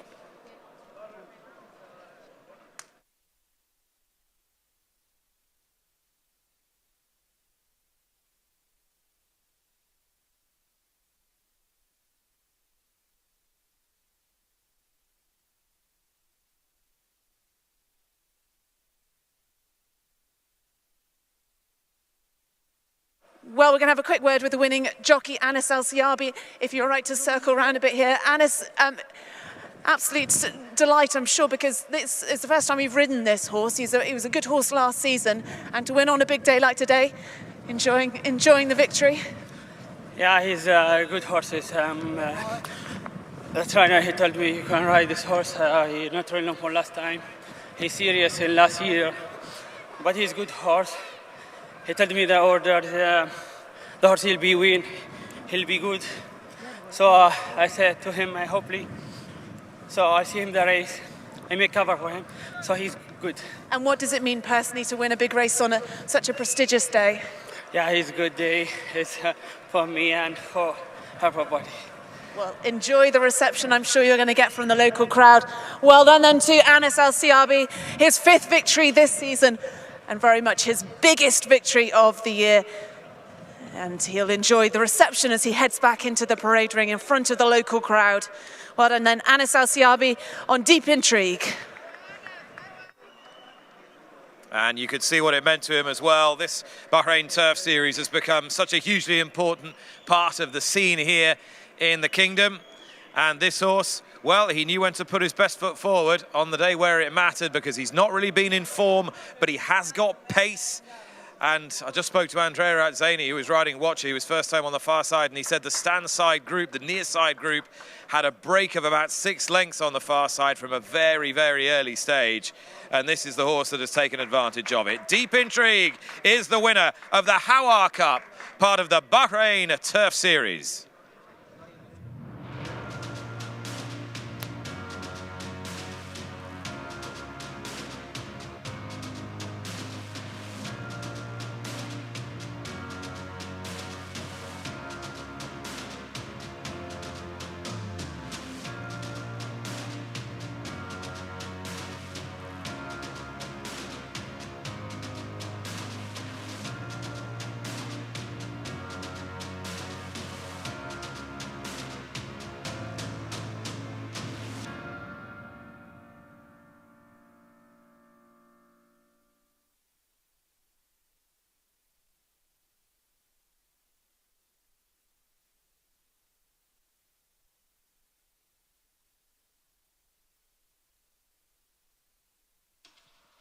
So the result of the HAWAR Cup, the 4th leg for the sprinters in the Turf Series. First at number 4, Deep Intrigue. Second, number 12, BAHRAIN. Third was number 8, Pure Dreamer.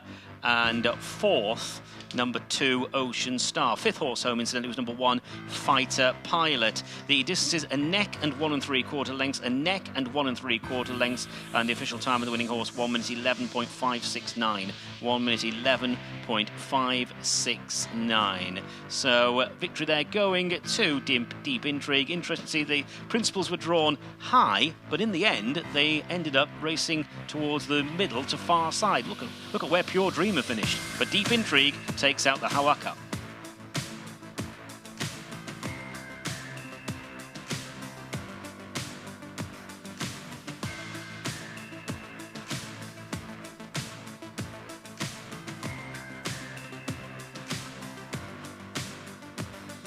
And the result is now official. Weighed in, weighed in.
So we come now to the presentation for race 5 today, the HAWAR Cup, part of the Bahrain Turf Series. It's a great pleasure to welcome all our sponsors here today to the Bahrain Turf Club, and their representatives will now present the trophy to the winning connections, Hassan Mefare Al-Ajmi, Hesham Al-Haddad and Anas Al-Siabi. Gentlemen, congratulations on the success of Deep Intrigue.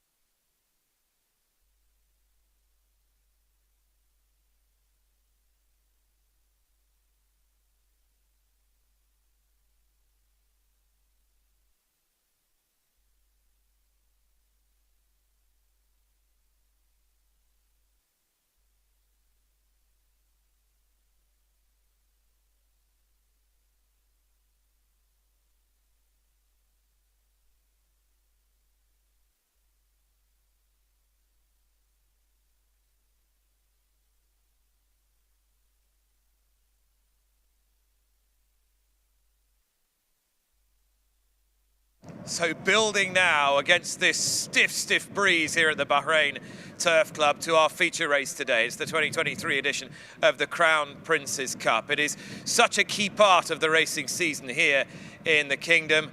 And here to tell us a little bit more about why that's the case, a veteran trainer here in Bahrain who's three-handed today, including with byline, Alan Smith. Crown Prince Cup has always been a prelude to the King's Cup, especially with our local breds. When I first came 28 years ago, these were the two races you needed to win with the local breds. And it was very competitive, you know, between the brothers, Sheikh Abdullah, Sheikh Rashid, Sheikh Mohammed, and of course their father, the late Sheikh Isa. And they used to, you know, sort of wind each other up for weeks leading to it. So it's fun and it's a big day for Bahrain. In those early days, we didn't have the highly rated horses that we have running now. I mean, now you've got, you know, sort of Group 3 class horses, and the quality is much better, and the competition, of course, is much stronger. So every year we're trying to get something a little bit better to take part in. Well, in the import Crown Prince Cup, I've got Byline, who we're stepping up. Of course, he's been running at a mile the last couple of seasons, but he's always looked to me as if he's crying out for a bit more. Byline from off the pace, it's the Kovacs kid being chased hard. He ran 1800 last time in the series race. He just got a little bit far out of his ground and he had to come from too far back, really, and he finished fourth. But he was still finishing and running on. So if we can get a little bit handier position with him early on, we fancy him a lot. And recovery run, since last time he raced, he's been castrated. And we're hoping that that has turned him around a little bit. He came through it very good and he seems a lot happier. I think it should happen to a lot of people as well. And then we've got Glenn Savage, who is running for Sheikh SALMAN, and he's a good horse. He won last time, be it over 2,800 metres, but he's still acclimatising, and he's been doing some quite nice work. You know, we're very happy with him. He's a nice horse. Well, the horses will be in the parade ring for that Crown Prince's Cup shortly, but we've made our way to the Turf Village, which is a new innovation this season here at the Rashid Equestrian and Horse Racing Club. And Owen Walsh, former jockey, joins me. Owen, you're in charge of the Jockey Academy here, the Apprentice Academy, and up high in the stand behind us, there's some amazing facilities up there. Just tell me a little bit about the Academy. Yeah, well, the Academy started 2 seasons ago. And it's been running now. Myself and Paddy Flood originally were running it, but now it's just me running it with the help of some local assistants. And it's been massive. We've had great turnouts, as you can see here. Lots of young kids are interested, and it's definitely an academy that's going forward in the world stage. Are you seeing loads of interest from young budding wannabe jockeys in Bahrain? I mean, we've got them all here behind us. The kids are queuing up to have a go on the equicizer, and well, Ali Hussein's there, apprentice jockey's here that sort of give them a bit of advice. But is there huge interest in the academy? Oh yeah, it's been massive. Over the last 3 months, it's getting bigger and bigger, and it's just great to get a head start now with the younger riders. These are all 12 and 13-year-olds, where normally they don't get the chance to get on a simulator or a horse till they're 16. Where now we're just trying to catch up with the world stage, where we can give the Bahraini jockeys a chance to compete internationally. And the Bahraini jockeys are very much sort of trying to race a bit more internationally. Tell me about some of the leading lights here, the likes of Abdullah Faisal and Ibrahim Nada. They're doing very well internationally. Yeah, Ibrahim spent the summer with Andrew Balding in the UK, and he caught his eye massively. And I think they're queuing up to get him back to the UK. It's just trying to get him back now with the visa situations, and hopefully we can get that sorted and he'll be in the UK for the summer. Well, you're doing a great job just by the queue here, the amount of young kids that want to have a go on the equicizer, and Ali Hussein's going to give them a bit of a demo there. But thank you, Owen, and yeah, looking forward to seeing the international Bahraini jockeys doing well over in the UK this summer. Thank you very much. Thank you. So we now move on to this feature race then. The ultra-competitive Crown Prince's Cup. His Royal Highness Prince Salman bin Hamad bin Isa Al Khalifa Cup, the Crown Prince and Prime Minister, sponsored by HOWAR. Number 1 is Warren Point, Richard Mullen. 2, Zagato, Liam Canary. 3, Byline, Paul Hannigan. 4, Encourage and Hector Crouch. 5, Forbidden Land, Hussein Maki. 6 is Glenn Savage, Edinson Rodriguez. 7, Goman, and Andrea Zini takes the ride. Number 8, Lucanda, Callum Rodriguez. 9, Marie's Diamond, Rowan Scott. 10, Port Lions and Stefan Lajaj. 11, Prince Elzam, Alberto Sana. 12, Recovery Run, Abdullah Faisal. 13, Takaria, Ibrahim Nada. 14 is Tawarek, runner-up last year, Stefan Pasquier. And 15, the Kovacs kid, Neil Callan.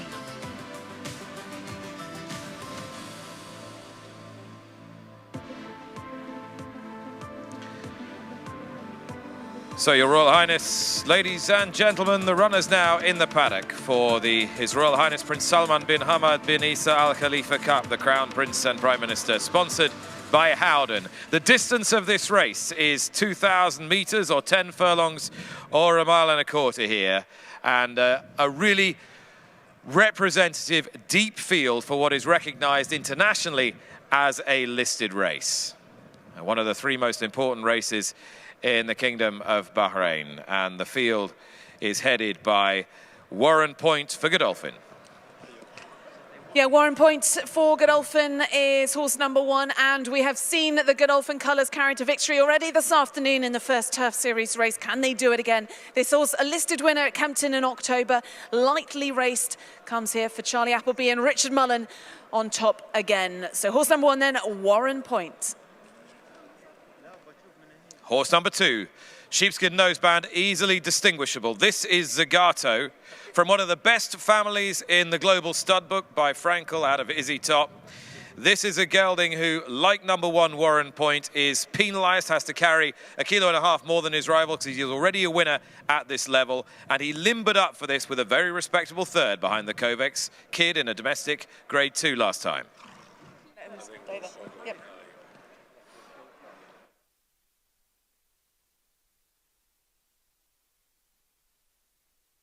Horse number 3 there behind the crowd is Byline in the colours of Al Adiat Racing.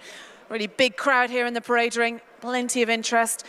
It's trained by Alan Smith, be ridden this afternoon by Paul Hannigan, and has been in great form this season. 3-time winner, comes here though off the back of finishing 4th to the Kovacs kid back in mid-January. So horse number 3 by Muhara is Byline.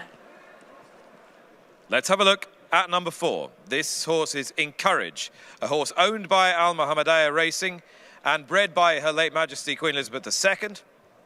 Hashim Al-Haddad trains Encourage, and if the pace is strong here, this horse will come into it because he stays much, much further than this. He won a domestic Group 1, a domestic Group 2 his last 2 starts, over 1.5 miles.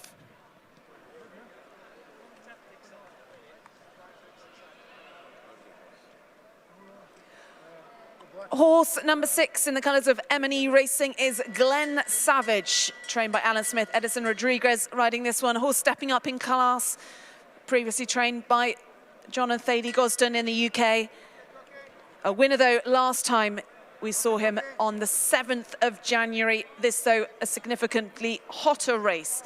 So horse number 6 is Glenn Savage. Horse number 7 is Gomon.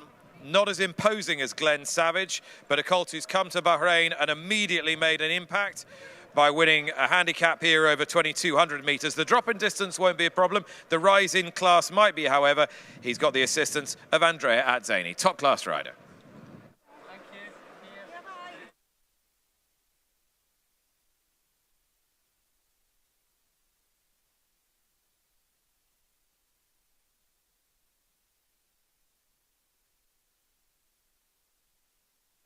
There is Lucanda then, horse number 8 for Callum Rodriguez and George Baker. The British trainer had no luck in the sprint with Watcher. Can he then take the big race this afternoon with Lucanda, who's been in fabulous form out here? He won the first Bahrain Turf Series race back on the 9th of December, finished 5th in the last one behind Kovacs kid. But a horse in fine form. That is horse number 8, Lucanda.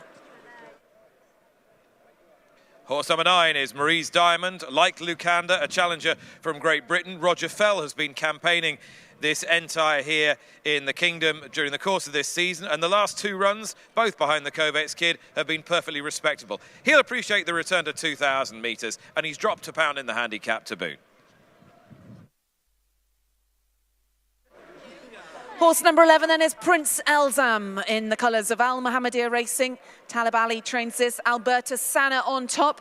Previously was with David O'Meara. Prince Elzam needs to improve on his form that he's shown this season, but ran well last time, finishing second to Harbour Spirit back in mid-January. Horse number 11 then is Prince Elzam. Here's a fascinating contender, Recovery Run. He was a very good 2-year-old in the UK. He's made quite an impact here in Bahrain, but he was just marking time a little bit his last few starts. He has, however, been gelded, been castrated since his last run, and if that brings him back to his very best, he's a player here, and he'll get every yard of this distance and further. Alan Smith trains him for Al Adiyat.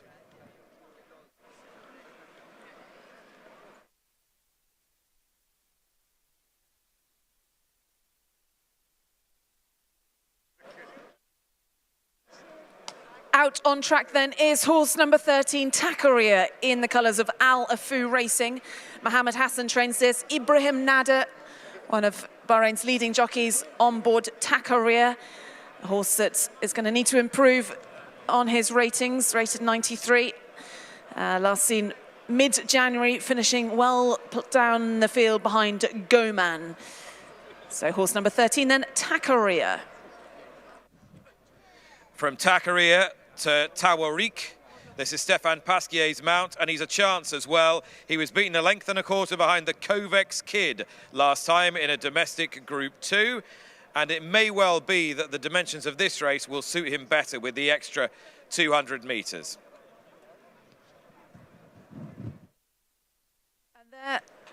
And there is Neil Callan on board, the Kovacs kid, who has been in absolutely flying form this season. He's risen from a rating of 80 up to today's rating of 108. Been a bit of a winning machine, 4 connections, trained by Hisham Al-Haddad.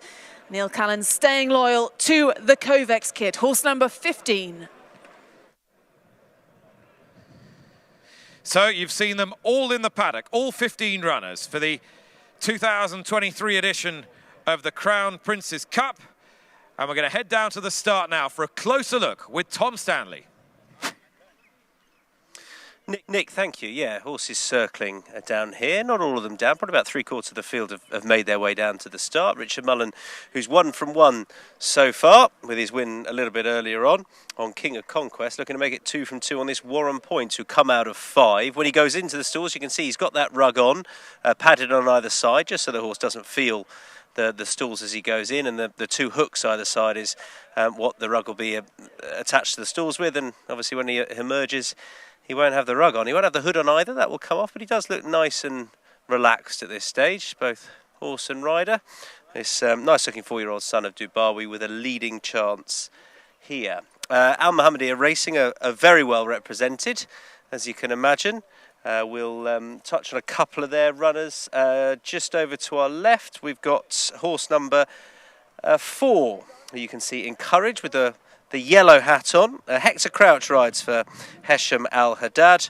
Good form coming into this, with a couple of wins with Neil Callan on board for this son of Ifraj. Again, nice looking animal, as is far side, number 11, the bay with the red hood on. He's just got a stalls handler, just giving Prince Elzam a good old rub and a pat down the neck, just keeping him nice and relaxed. But he does look pretty relaxed. He's one of the older horses in the field, this 7-year-old with Alberto Sana on board. He ran well second last time. Probably needs to just step up on what we've seen of late. Let's see if I can see the Kovacs kid. There he is, just making his way towards us here with the cross noseband and white hat, Neil Callan on board. I was going to say he's been a revelation out here, but he came out here in pretty good nick, and then since he's come out here, he's been virtually unstoppable. Won the key races coming into this. He is a gelded son of Memas, who has just gone from very talented to a real star out here. The Kovacs kid, 4-year-old, should have plenty of upside. and this trip is just about ideal. I mean, pretty versatile, 1800 to 2200 metres in truth. Over to our left, we've got Byline coming towards us. Paul Hannigan on board. All good, Paul? All happy? He's very happy, he says, and he's got the cheek pieces on this this Byline for Alan Smith, who's had a winner out here already. And good luck to Paul, who'll come out of stall number 15. Perhaps that draw not ideal, but we'll see. So this is the Crown Prince's Cup. Lots of local horses, but a really strong international field as well. Let's join Ali. Well, in your picture there is Marie's Diamond, and I've got the trainer Roger Fell alongside me. A horse that's been in great form. He looks absolutely fantastic. Amy's done a really good job. Looks fantastic. He's drawn right. If I've got to worry, it would be the wind coming up the home straight. What is the tactics with him? Tactics, try to get an easy lead. If something takes us on, let it go. And fingers crossed we're in front coming round bend and we can hang on to end. Good luck, Roger. Thanks for talking to us. Thank you.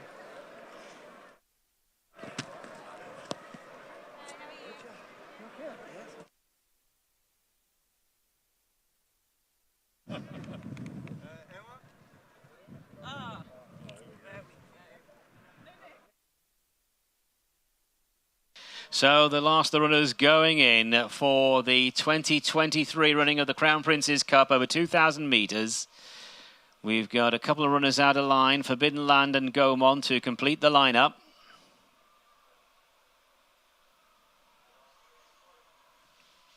Gaumont and Andrea Azzini, Hussein Maki aboard Forbidden Land. Gaumont goes in, just Forbidden Land now to go into stall number 10. Number 13, Takaria got the best turned out going into this race. That's it, all in. Crown Prince's Cup, and they're racing.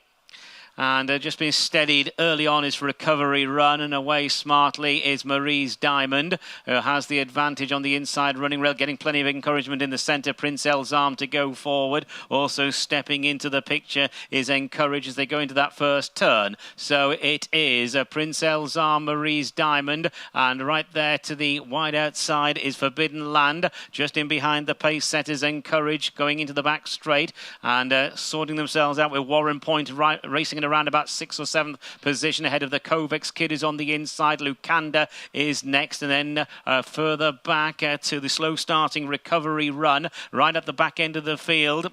Going on down the far side, the overall back marker is last year's runner-up Towerek, but it is Forbidden Land in front. Forbidden Land by about 2 lengths, chased by Prince Elzam in second place with Takaria in third. Marie's Diamond has to be content now with a dispute of 4th place with Encourage. Warren Point and the Kovacs Kid are running together. Goman is 3 wide, followed to the inside by Zagato, and then comes a recovery run by Line and Lucanda with Port Lions on the inside running rail. Glenn Savage is next, and the back marker is Towerek, and they're heading now towards the final bend. 600 to go, and it is Takaria who takes over at the top of the straight. Going with Takaria is Encourage. Here's Warren Point with a big run. Forbidden Land has lost its way, heading down towards the last 400 metres, and Encourage kicks for home. Warren Point and Richard Mullen now trying to cover the case. Just in behind them is the Kovacs Kid, who's under pressure. Byline and Goman are trying to run on. They head down towards the last 200. Warren Point, Byline and Goman are in pursuit. On the wide outside is Towerek, and heading down towards the last 100, it's the Godolphin Blue and Warren Point with a few lengths on this field, and they're playing for places at the moment. It's Godolphin again, Charlie Appleby and Richard Mullen. Warren Point will take the Crown Prince's Cup. Tight second, might just be last year's runner-up Towerek. Byline in the mix there with the Kovacs Kid, Lucanda and Goman all vying for places. So it's Warren Point who wins it. Warren Point, number 1 on the card. Richard Mullen, Charlie Appleby and Godolphin. They've done it again. Warren Point, who is a horse who came into this race on the back of a win, or the most recent win was at Kempton over 2,400. Travelled really well, edged over to the running rail, and just took a few lengths out of the field. Towerek, all credit to Towerek. Stefan Pasquier taking the ride for Hisham Al-Haddad, and Victorious has taken second place for the 2nd year running. Number 14, Towerek. But number 1, Warren Point, the convincing winner of the Crown Prince's Cup.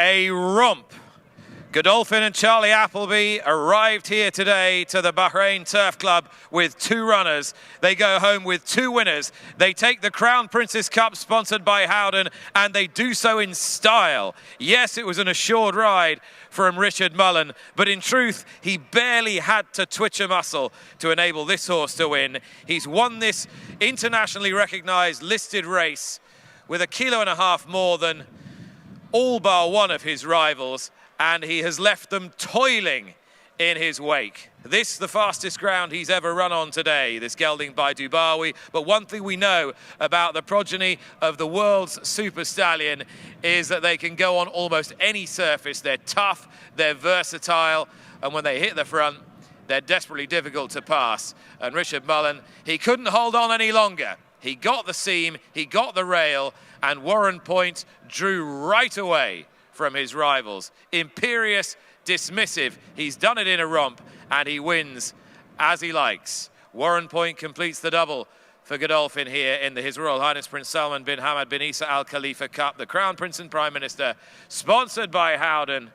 And if this is a race that is one of the most important in the kingdom and it demands a winner of quality, it has certainly got one. And given the fact that he's won this internationally recognised listed race with the penalty, and he's done so with such emphasis, you feel this could just be the beginning for this 4-year-old, and it wouldn't be at all surprising to see him return first to Dubai and then perhaps to the UK during the summer and perform with credit in a higher grade than this. He's certainly a group horse in waiting. Richard Mullen at the double wins the feature race today, and one of the big races of the season here in Bahrain. What a fruitful trip, and here he is with Ali. Yeah, job very much done for jockey Richard Mullen. 2 rides, 2 wins, and that one looked very, very comfortable.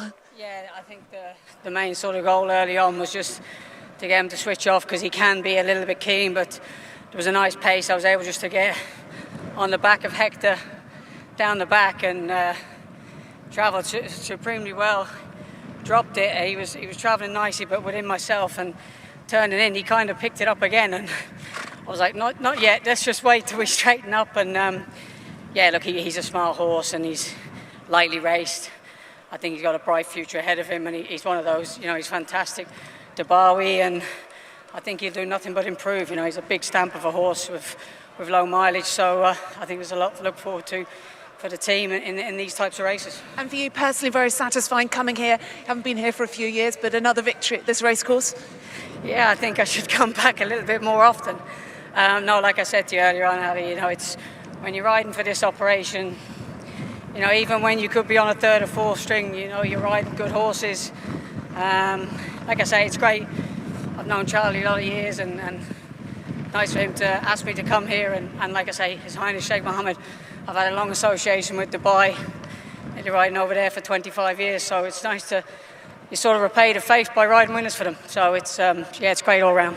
Now, you had a victory on King of Conquest, which was in a course record. We believe this might be as well. These fast conditions and obviously very talented horses.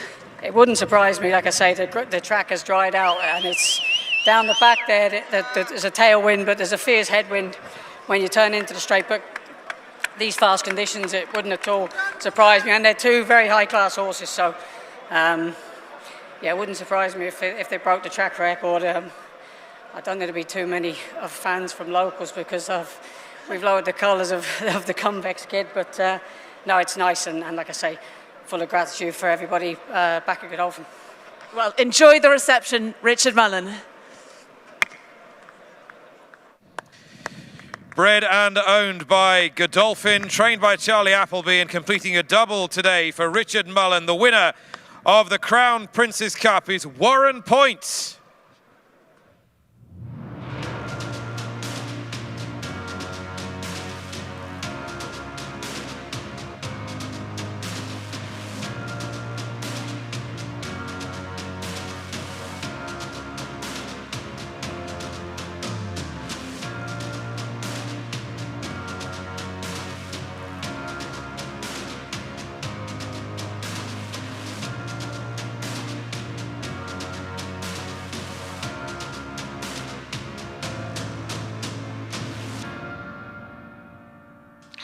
So, a course record confirmed for the Crown Prince's Cup and Warren Point. The winner there, number 1, Warren Point. Second was number 14, Towerek. Third, number 3, Byline. And fourth, number 8, Lucanda. The fifth horse home, number 15, the Kovacs Kid. The distance is 3 lengths and half a length, 3 lengths and half a length, 1 minute 58.160 given, 1 minute 58.160, a course record for Warren Point, the 3-length winner of the Crown Prince's Cup.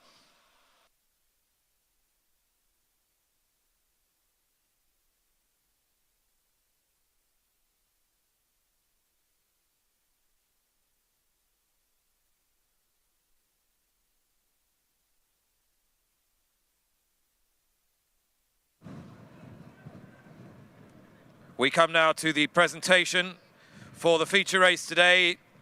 His Royal Highness Prince Salman bin Hamad bin Isa Al Khalifa, the Crown Prince, accompanied by today's sponsor, David Howden, presenting the trophy to representatives of the winning owners, Godolphin. Godolphin, the owner breeders of Warren Point. Your Royal Highness, Mr. Howden, thank you very much for your support. Warren Point, the winner of the His Royal Highness Prince Salman bin Hamad bin Isa Al Khalifa Cup. And the result is now official. Weighed in, weighed in. Just to confirm, it's first number 1, Warren Point. Second number 14, Towerek. Third number 3, Byline. And they have weighed in. The fourth horse home, incidentally, was number 8, Lucanda. 3 lengths and half a length, 3 lengths and half a length. 1 minute 58.160. 1 minute 58.160. A course record. Weighed in.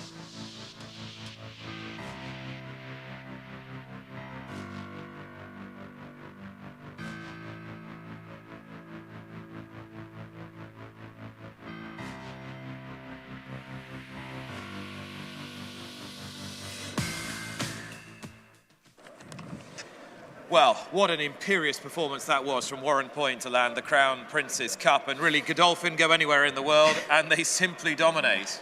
Charlie Appleby, he's come here before. Last season, if you remember, the Bahrain Turf Series was very much dominated by local trainers until Charlie Appleby came along with Silent Film and he took victory in that. He knows what type of horse does well here, and he sent over 2 very talented horses, and actually they made it look very easy in the end, especially that last one. What Appleby can do is he can just target the right international races for the right horses. Do you think this horse has got a future beyond listed level, Tom? Yeah, I think so. Definitely be interesting to see how he's campaigned in the UK, whether there's anything across the border from over in Dubai off the back of this, I don't know. But yeah, they've got strength in numbers. They know how to target a race. Ali, thank you very much. Tom, thank you very much. And thank you for watching wherever you are in the world today. As you can tell, it's been pretty breezy here in Bahrain this afternoon. But Charlie Appleby and his team have blown in once again like a hurricane and have taken their rivals apart. We'll see you next time from the Kingdom. Bye-bye.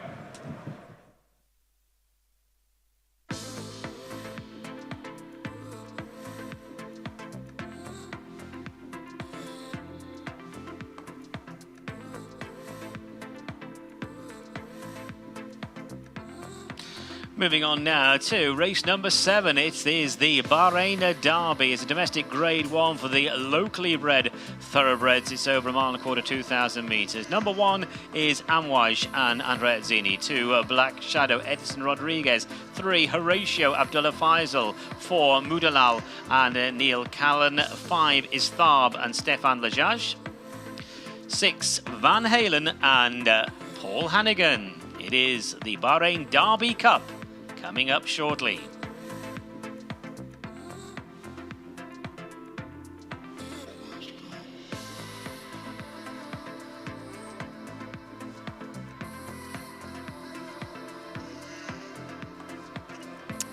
So let's have a look at these 4-year-olds then. These are the Derby horses of 2023, and Amwaj is horse number 1, a 2-time winner in the colours of MKAR Racing.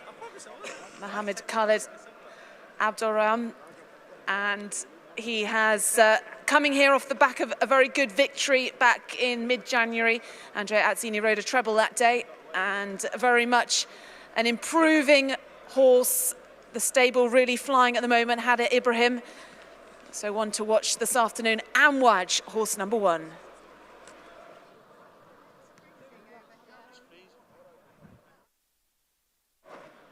2 is Black Shadow, nice sizable individual. And he'll come out of stall number 4 under Edison Rodriguez. He's just walking towards me now. He's got his shadow roll on, or his sheepskin noseband, one handler with him, moving around quite nicely. And he's got a little bit to find on ratings with Amouage, but just 4 could make the step up. Horse number 3 is Horatio, one of 2 horses in the race for Al Adiat Racing. And Abdullah Faisal rides this one for trainer Alan Smith. A horse that's yet to record a win and will certainly need to show more than he has in recent runnings, finishing well beaten back in mid-January. So horse number 3 is Horatio.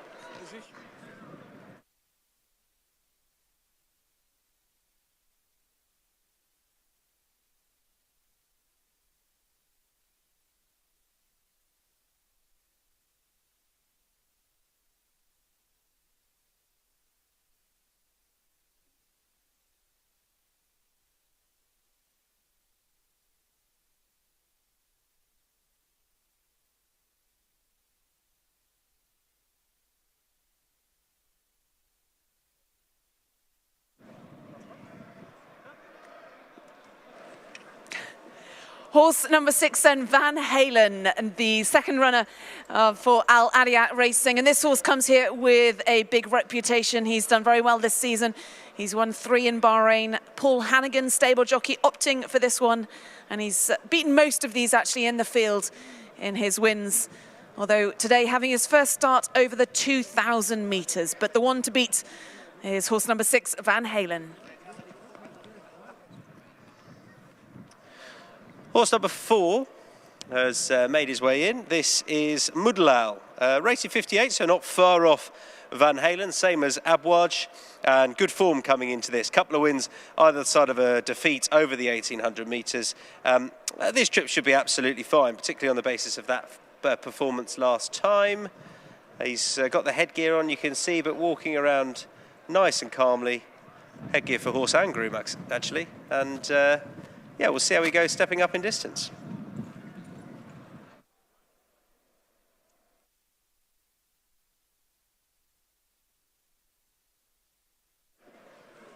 And finally, horse number 5 is Tharb.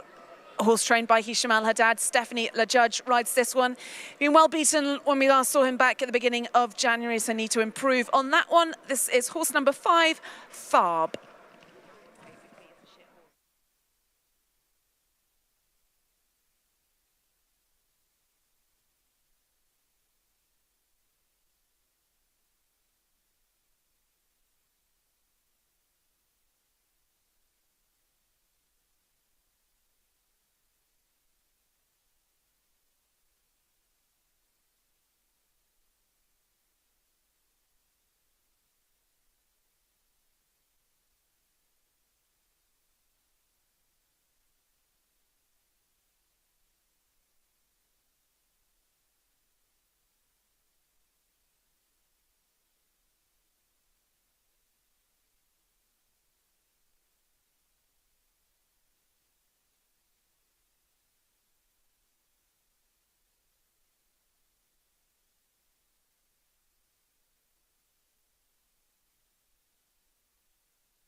Okay, so we're coming to race 7 of 8.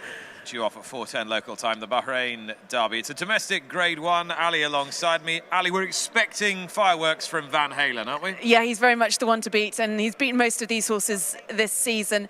But the one question mark is the fact that he hasn't run over this distance. But a high-quality renewal of the Derby. 4 winners last time out, coming up against each other. Amwaj, one to watch also for the stable of Rashid Equestrian, who've had a great time of it in recent weeks. And Andrea Atzina's been riding plenty of winners for them. And he won last time on board this horse, beating Manama Girl, who runs in the Crown Prince's Cup local race, our 8th race. Amwaj, a 2-time winner. And Muddalal for the powerful stable of Hisham Al Haddad and Al Mohammedia Racing, also very much one to watch. Neil Callan rides this 3-time winner, although he was well beaten by Van Halen when they met in December. Muddalal by outstrip. Al Mohammedia Racing. And Neil Callan. 2 out of his last 3 in there. Some of the best local bred 4-year-olds around, these, Ali. Very much so. It's great to see the big names in Bahrain racing that we see also around the world. In the UK, obviously Al Adiat Racing, Al Mohammedia Racing, KHK and is victorious. They really do support the local racing here as well. And this is one of the most competitive days for the local breds. Obviously got the Crown Prince's Cup coming up next. It's the race to win for the local breds, and this is an important stepping stone for these 4-year-olds. Here we go then for the Bahrain Derby Cup. 2,000 metres on the outer track. Let's head up to the commentary now with Darren Owen.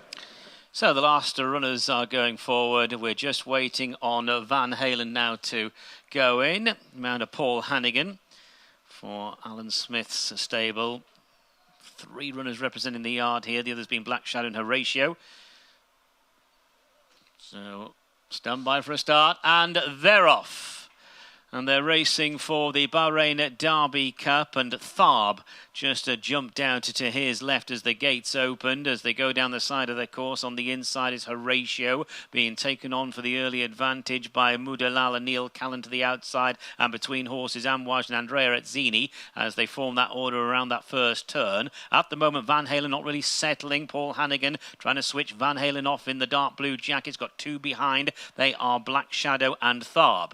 So already fairly well spaced out with 10 lengths top to tail as they move on down the back straight, and the pace setter is Horatio. Horatio by about 3 lengths, followed by Amwaj in second place. Gap then of 2.5 to Muddalal. Still pulling hard, over racing for Paul Hannigan is Van Halen in 4th position, ahead of a Black Shadow, and Tharb brings up the rear. They are now beginning just to close ranks a fraction. The leader still with 3 lengths on them though is Horatio. It's Horatio being followed by Amwaj, and then the white cap of Muddalal, and on the outside Muddalal with Black Shadow to the running rail. Break then of another couple of lengths to Van Halen, and Tharb is currently an observer, making the run inside the final 800 and approaching the turn into the straight, and it is still Horatio on top by 2 lengths with Amwaj on the outside of Black Shadow. Just off those 2 is Muddalal being chased by Van Halen as they prepare to straighten up at the 600, and Tharb remains in last place. Trying to go for home is Horatio. Horatio by about a length. Amwaj now called on for an effort on the inside. Black Shadow with nowhere to go on the running rail. Muddalal is on the outside, and going with Muddalal now being produced by Paul Hannigan is Van Halen, heading down towards the last 200. It's Muddalal and Van Halen now, and the gloves are off as these 2 duel for the lead. They've kicked away from Amwaj. The rail runner is Muddalal. On the near side is Van Halen, who's trying to pass Muddalal. Muddalal and Van Halen. Van Halen on the outside, edging there, close home. Van Halen the winner. Didn't settle early. He's come home well. Van Halen beats Muddalal. Tight for the other places, Black Shadow and Amwaj. They're clear of Tharb and Horatio. So Van Halen has won it. Paul Hannigan and Alan Smith teaming up. Al Adiat Racing takes the Bahrain Derby Cup. Van Halen and Muddalal had a tremendous duel inside the final 200 metres. And it is number 6, Van Halen, who hits the line best of all to take the Bahrain Derby Cup from Muddalal in a second place, and they skipped several lengths clear of the others. 2 in-form 4-year-olds battling to the line, and it's Van Halen who takes top spot from Mudalal second, and Black Shadow best of the rest in third.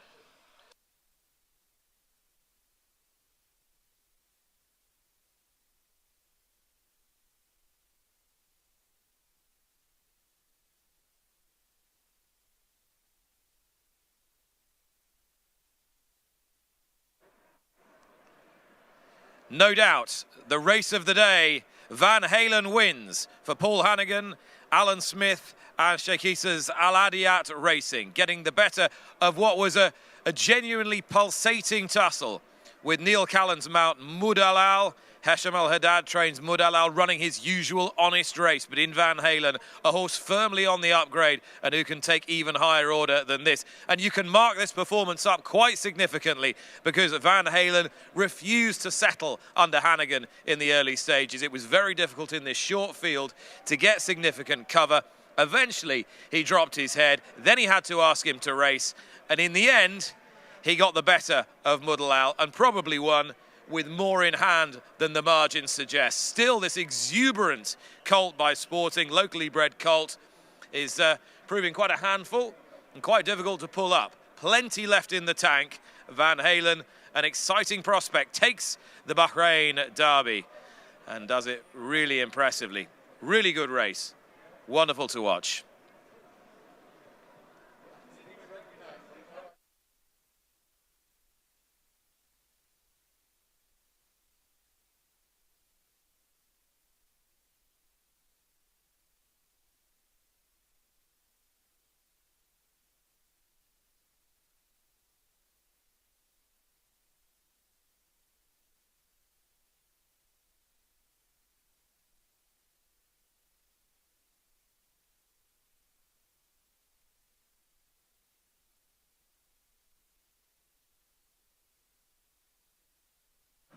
Well, let's have a word with winning jockey Paul Hannigan. Paul, he didn't give you an easy job to start with through the race, but he certainly came through. He's got plenty of talent, this one. I think my arms are a couple of inches longer. It was a bit stop-start, the race. And to be fair to him, he's won, I think, 4 out of 5 now, or 3 out of 4. He's still a baby. He's improving all the time. Still mentally not there, but just delighted for Sheikh Issa. It's a lovely homebred race to win. On a big and important day like today as well, and you've been knocking on the door in the big races we've had so far this afternoon. Yeah, I mean, it's been a terrific season over here, but it's just nice to get some of these big ones, and it's nice to see international runners doing so well over here as well, because it's only going to improve Bahrain for the better, and it's great to see. Well, congratulations with winning the Bahrain Derby then on Van Halen, a very talented horse. And Paul, as I said, has been getting plenty of places this afternoon, so nice to see him in the winner's enclosure in those colours of Al Adiyat Racing. Well done to Van Halen, Paul Hannigan and Alan Smith.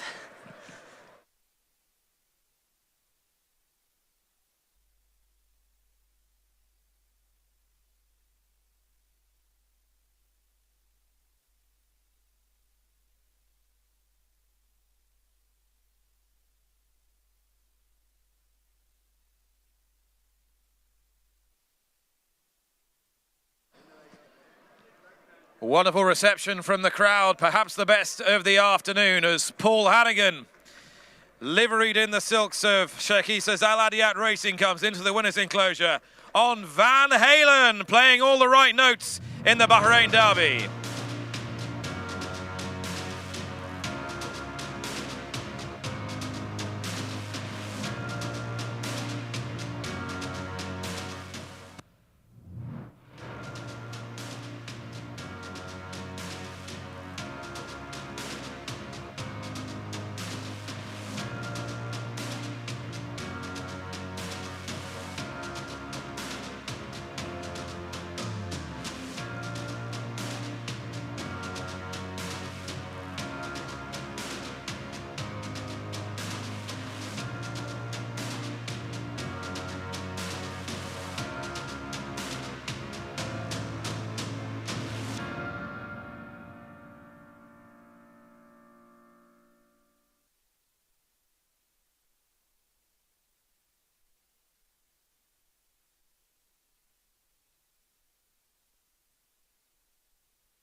So, confirming the result of the 7th race, the Bahrain Derby Cup. First, number 6, Van Halen. Second, number 4, Moudalal.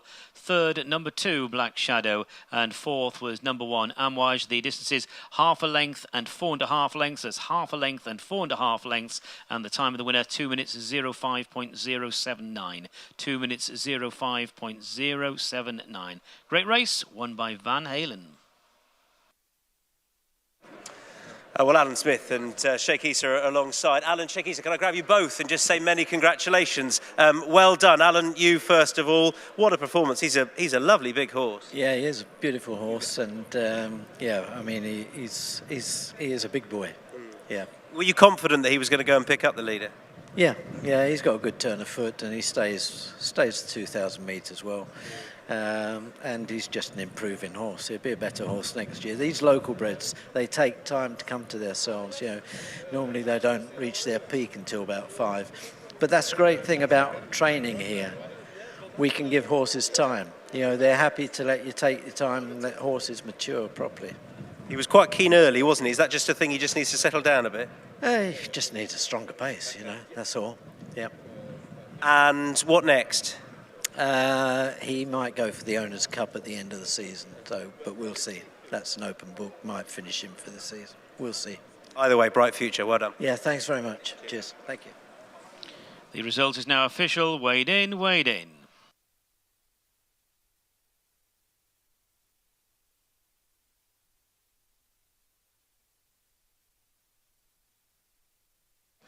And so we come to the presentation for the Bahrain Derby. Sheikh Nasser presenting the trophy to His Highness Sheikh Isa bin Salman bin Hamad Al Khalifa, also chairman of the High Committee of the Rashid Equestrian Horse Racing Club, for his horse Van Halen, trained by Alan Smith, ridden by Paul Hannigan. Your Highnesses, thank you and many congratulations.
And the 8th and final race of the day is the His Royal Highness Prince Salman bin Hamad bin Isa Al Khalifa Cup, the Crown Prince and Prime Minister.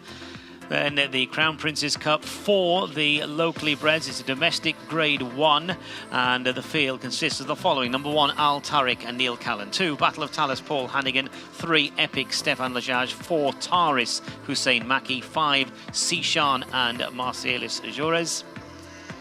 6 is Campolina and Ibrahim Nada. 7, Irada, Andrea Zini. And 8, Manama Girl and Anas Al-Siabi. The Crown Prince's Cup coming next for the locally bred thoroughbreds. It's a domestic grade 1.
So let's have a look at these horses in the parade ring for this big race for local breds. And this is Al Tariq in your picture, a 9-time winner. He's been prolific out here.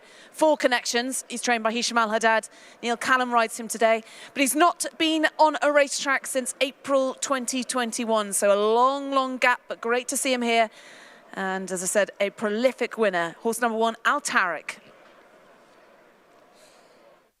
So horse number 2 is Battle of Talas. Could it be a brisk double for owner, trainer and rider?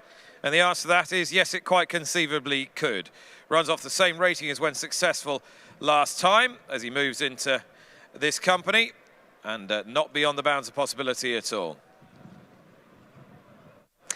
Horse number 3 is Epic, the Derby winner from 2022. He also finished 3rd in the King's Cup, and he ran respectively this season. He finished 3rd last time we saw him mid-January. He's wearing visor for the first time. Horse number 3, Epic, trained by Hisham Al Haddad. Stefan the judge takes the ride on this Fauzi Nas owned and bred horse. Horse number 4 is Taris, and you got a pretty good clue as to how this gelding might run earlier in the day, because the horse who beat him very narrowly in a domestic Group 2 last time, Mudalal, ran a fine race earlier in the afternoon. Buoyed by that, you can imagine this horse is going to run pretty well for Hussein Maki, Hisham Al Haddad and Fauzi Nas.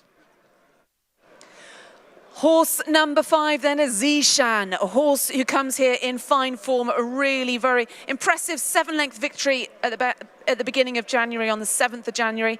This horse trained by Bassem Mahdi and ridden by Marcelis Jures this afternoon, looking for another victory here in a hotter race, but certainly improved run last time we saw him. That's horse number 5, Zishan.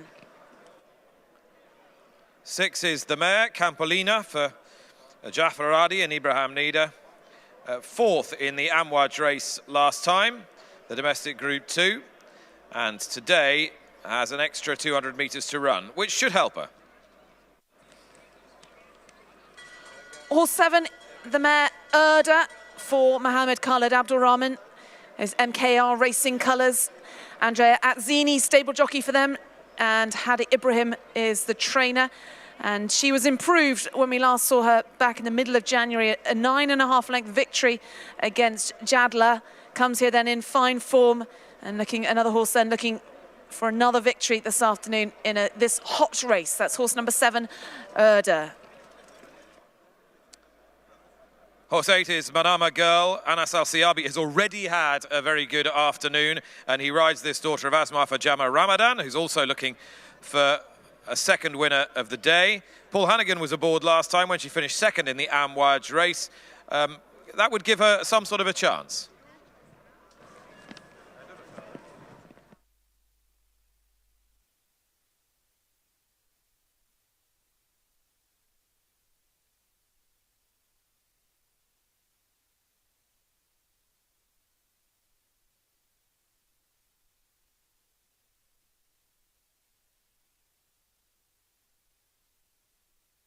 Well, leading Bahraini jockey Abdullah Faisal joins me now. Abdullah, just put it into context, the importance of this race. The importance, it's to win this race. And I think Hussein Maki. You Hussein Maki, you like in this race, Taris, is that? Yeah, because last time he finished very close 2nd. He beat him Mudallal, but it's shorter distance, and I think in this distance, Taris will be better. But in terms of how important this race is, what does it mean to be a Bahraini jockey, to win this race? That's why I would like to Hussein Maki to win this race, because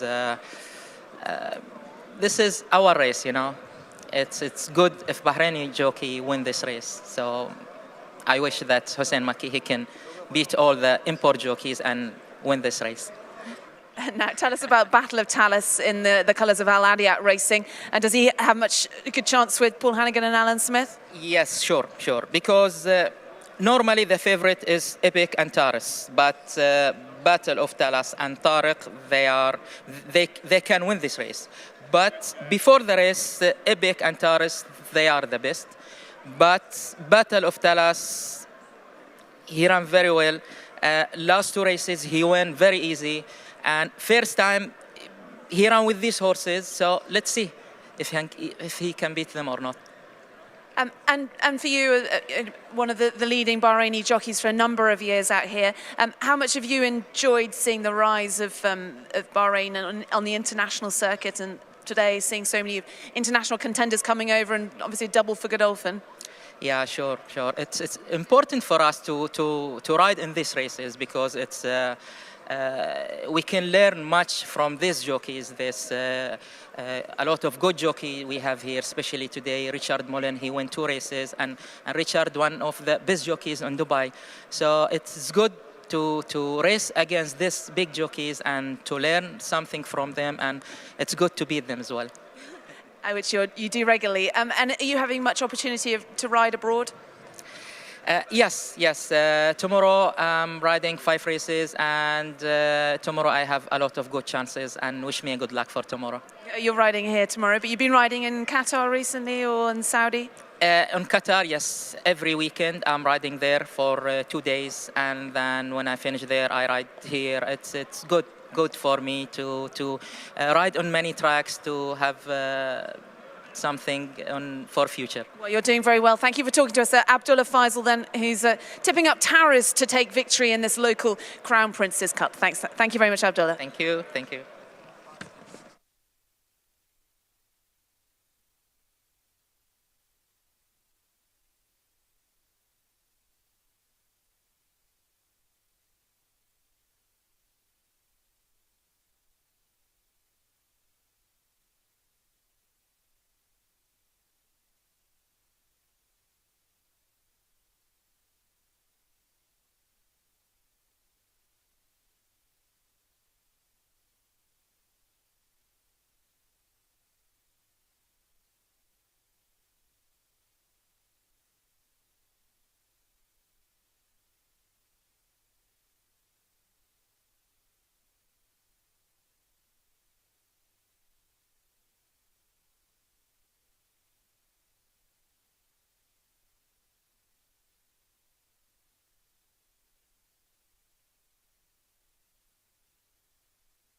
So runners down at the start for our final race today on what's been a memorable afternoon's racing here at a breezy Bahrain Turf Club. Tom Stanley is alongside me now. And Tom, I guess the key dilemma here is whether you go for Taris, as Mohammed did, and I would support that view, a horse whose form behind Mudalal got a notable boost earlier in the day, or whether you believe that Al Tariq can defy a long absence here. Hasn't run since 9th of April 2021, almost 2 years off the track, but has Neil Callan in the saddle. Which way are you leaning? Well, probably the wrong way. With Al Tariq, just on what he's achieved, you know, I think he's proven he's a better horse, but I don't know, his demeanour exiting the paddock wasn't ideal. He went down okay, but yes, he's got to overcome a bit of an absence. I thought he looked okay, but this Taris is pretty upwardly mobile, isn't he? And Hussein Marquis on board, riding well at the moment. He'll come out of stall number 4. I wonder what Callan does out of 1 here. Does he get attacking? If he wants to be patient, then he's going to have to switch out in the straight, I'd say. So he's got a decision to make. You're with Taris, aren't you? I'm very much with Taris. Yeah. We'll have a cup of coffee between us. Yeah, the interesting race to look at as far as the ones that reoppose each other is the race behind Amwaj, over 1,800 on the 13th of January. Manama Girl fared best of these. She finished in front of Epic. She gets the gender allowance today. She just carries 55 kilos. The trainer and the jockey are in good form. I see no reason why she shouldn't run a bold race again. Yeah, I was here a couple of starts ago when she ran, and She ran okay on that occasion. She was well beaten. It was behind Living Art on that run, and then came out behind Mudalel. So look, I wouldn't crab her necessarily. She's finished second, third, and second. There's nothing ungenuine about her, and she's getting a nice little weight allowance here, rated 58, which means that with that allowance, she doesn't have a huge amount to find with Al Tariq. But as I say, I think it hinges on whether or not this horse is fit enough to show his best here. Yeah, it's Taurus for me. Yeah, I'm gonna take a flyer with Al Tariq here. Plenty of ability, and well, Neil Callan doesn't get much wrong, does he? I think he's enjoying his second full season out here. Very much. You're going to take a flyer with a top-rated horse in a level weights race. I'll take a risk. Yeah, and hope that horse can defy an absence of nearly 2 years. They're loading up quite fast then for this final race. It's the His Royal Highness Prince Salman bin Hamad bin Isa Al Khalifa Cup, the Crown Prince and Prime Minister. It's a domestic Grade 1, the 8th and final race on the Crown Prince's Cup Day here, sponsored by Howden, and we'll join our commentator Darren Owen. So 2 more runners to go in, Sishan and Manama Girl. Manama Girl to complete the lineup for the Crown Prince's Cup for the locally bred thoroughbreds, domestic Grade 1 action, 2,000 metres ahead of them. They're all in and they're racing. So they go 2,000 metres, and off to a nice beginning is Al Tariq. Al Tariq's lead is about a length and a half, being followed by Epic. Second place, Manama Girl is up along the inside as Campolina now steps forward. Sishan is following, and then comes Taurus with the blue and yellow jacket ahead of Battle of Talus, and the back marker early is Arada. So they're on top of the first bend, and as they negotiate, it's Al Tariq and Neil Callan setting the pace and goes on down the far side with a lead of about a length over Epic. Campolina closing in third position. Sishan not really settling yet. Then Manama Girl, yellow jacket to the inside ahead of Taurus. Midway down the far side, the last two are Battle of Talus and Irada. So it is Al Tariq returning from a lengthy absence, holding on to the advantage, but only just from Epic and Campolina. Manama Girl and Sishan, those two are galloping together, followed by Taurus further back to Irada, and then comes Battle of Talus, leaving the back straight behind them, less than 1,000 to go, and Al Tariq is joined now by Epic. Epic to the outside of Al Tariq. A break then of about 3 lengths to a line of 3 runners. Sishan is the one in the centre. Manama Girl going the shortest way, and Campolina going via the Cape, and now just in behind those is Taurus, followed by Battle of Talus in the blue jacket and Irada the back marker. They've got 600 left to go, and it is Epic at the top of the home run. Epic is now putting it to Al Tariq. Epic, last year's Derby hero, hits the front as they head down towards the final 400. Epic now takes a couple of lengths out of Al Tariq. The one giving chase is Taurus to the outside, and Manama Girl, last year's Oaks heroine, is also getting competitive. Heading down towards the final 200. There's a duel on between Epic and Taurus, 2 stable buddies, and now Taurus has hit the front from Epic. Manama Girl's back in third. Hanging in behind these is Battle of Talus inside the final 100, and it's Taurus who's got the lead. Taurus now stretching away. The further Taurus goes, the wider the winning margin. Taurus beats Epic, followed in third place then by Battle of Talus, and Manama Girl follows.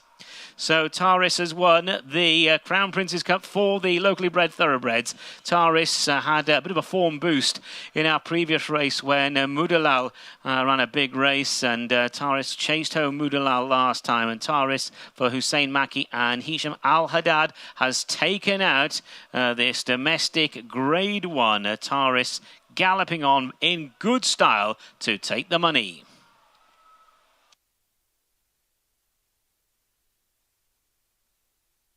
Well, when this horse got rolling, there was an air of inevitability about it. Taurus has powered on really strongly here over the 2,000 metres. A horse who seems to have improved for the step up in distance a couple of furlongs today.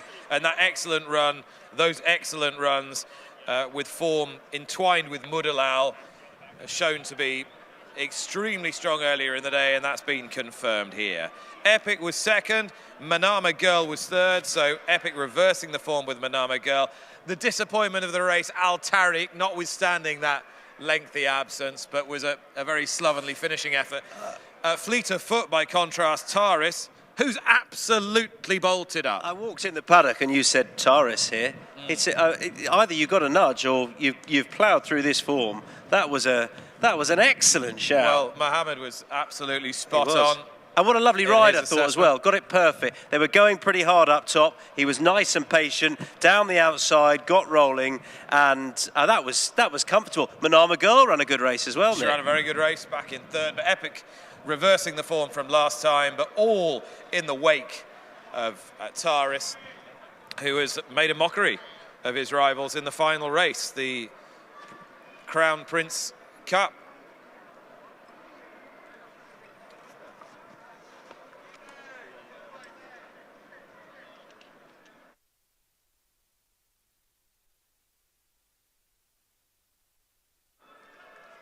Let's hear it then for the local jockey, Hussein Maki. What a reception he's getting, throwing his goggles into the crowd. Well done then, Hussein, winning the Crown Prince's Cup for local breds on board Taris.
So the result of the 8th and final race of the day, His Royal Highness Prince Salman bin Hamad bin Isa Al Khalifa Cup, the Crown Prince and Prime Minister. The domestic Grade 1 winner was number 4, Taris. Second, number 3, Epic. Third, number 2, Battle of Talus. And fourth, number 8, Manama Girl. The distances 5.5 lengths and 2 3/4 lengths. That's 5.5 lengths and 2 3/4 lengths. And the official time of the winning horse, 2 minutes 03.211. 2 minutes 03.211. Taris takes out the Crown Prince's Cup for the locally bred thoroughbreds. It's a Grade 1.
So the presentation for the 8th and final race on the Crown Prince's Cup Day. Your Royal Highness Prince Salman bin Hamad bin Isa Al Khalifa presenting the trophy to connections of Taris, bred and owned by Fawzi Nas, trained by Hisham Al Haddad and ridden by Hussein Maki. What an impressive performance from this 4-year-old gelding by Asmar. Congratulations to Taris.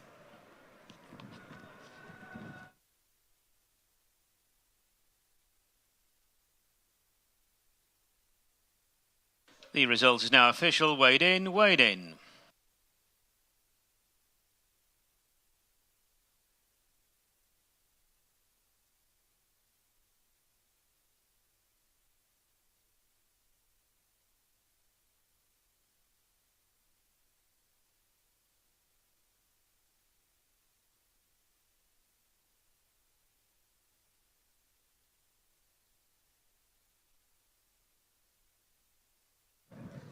So the action is complete here at the Bahrain Turf Club on what's been quite a memorable afternoon. Our reflections very shortly, but first of all, a look back on what we've enjoyed.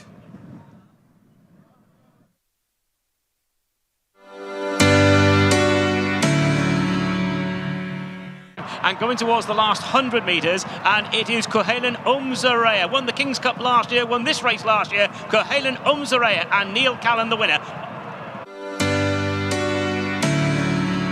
And it is Blue Boy who now takes over, being followed over on the far side by Sea Dart. Harlick on the wide outside is staying on, being followed by Suwad, but going close home. It's Blue Boy in front. Blue Boy takes the honours, tight places. Running inside the final 200, it's Mediterranean Moon, bit from social distancing, who's just hanging under pressure. Then Bintal Jazeera, who's plugging on at the one pace, but Mediterranean Moon has got the Bahrain Oaks in the bag. Mediterranean Moon the winner.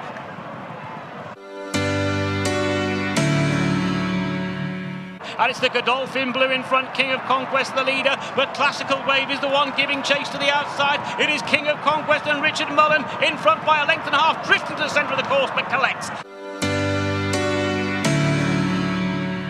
And it is Derrin and Deep Intrigue, the grey, those two moving on. Here comes Pure Dreamer, who's hanging under pressure. Watcher leads the charge far side, 100 metres left to go. It's Deep Intrigue and Derrin fighting for the advantage. They go close home. Deep Intrigue holding Derrin at bay.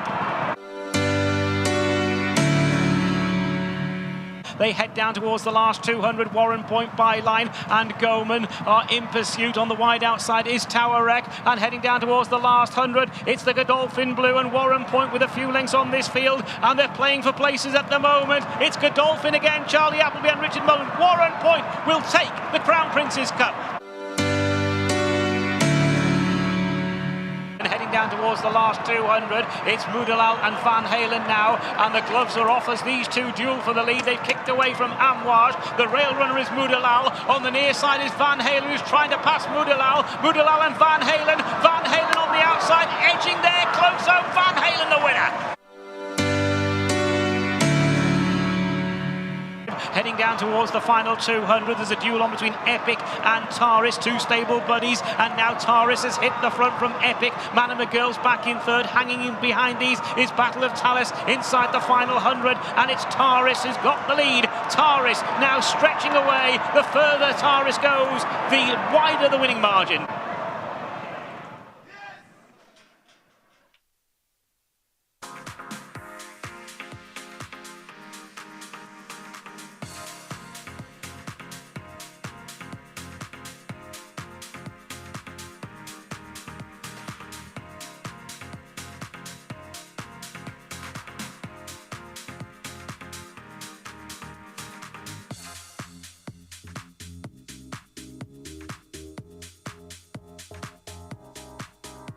Tremendous afternoon sport here at the Bahrain Turf Club, and it's come to an end. Ali Vance and Tom Stanley alongside me. Godolphin came and they conquered. King of Conquest, Warren Point, Tom, they were both very impressive. Richard Mullen, yeah, he came here with a job to do, but his job was made much easier by the calibre of horse that he was riding. Yeah, it definitely is. He knows the horses from back in Dubai, where he rides them out at home there, and it's been a really successful trip for him. His first trip over here for 3 years, and 2 from 2 this year. They're both clearly very, very good horses, and I certainly think the latter of them can make his presence felt up in grade wherever he goes. Yeah, and Charlie Appleby's just got such a sure touch, Ali, with getting these horses in the right slots, and he's managed to identify all the right slots here in Bahrain. Come next year, during the course of these fixtures, the locals will be hoping they give them a chance. Yeah, I mean, as I said earlier, he came here for the Bahrain Turf Series last year when the locals had dominated. They won 9 of the 10 races. In comes Charlie Appleby with Silent Film and Victorious there. He had a good runner in the Bahrain International Trophy at the beginning of the season. So when he sends runners over here, or when any of them do send the Godolphin trainers send runners over here, they've got to be taken very seriously. The other one winner today, though, which we haven't talked about, is Deep Intrigue, winning the sprint. Won the sprint part of the Bahrain Turf Series. A horse that's been out of form a bit this season, but a horse that on his day is very good. He won one of the Bahrain Turf Series races last year. David Egan rode him that time, so not a massive surprise surprise, but it was very much the pace sort of, and the stalls that are coming out, the high numbers. So a bit of disappointment, I think, for some of those coming out of the lower numbers, like Watcher and George Baker, probably a bit disappointed about today. But nice to see Deep Intrigue back in the winners' enclosure. Yeah, certainly, Tom. And the best finish of the day was between two great veterans of the jockeys' room, Paul Hannigan and Neil Callan in the Bahrain Derby, on Van Halen and Moedelaal. Yeah, and Van Halen's a lovely horse. He's a really striking horse. Physically, he's a very imposing individual. Alan Smith saying afterwards, he might run once again, they might put him away from the year, but whatever he does, he's going to improve. And he was very keen earlier. I know you pointed out after the race, so when he does learn to settle that bit better, he could be a real force to be reckoned with out here throughout his next season. It's been a bright day. It's been a breezy day. Thank you both for your company. Thank you for watching as well. But it's an ill wind that blows nobody any good, and we've had plenty of good stuff this afternoon. Till next time, bye-bye.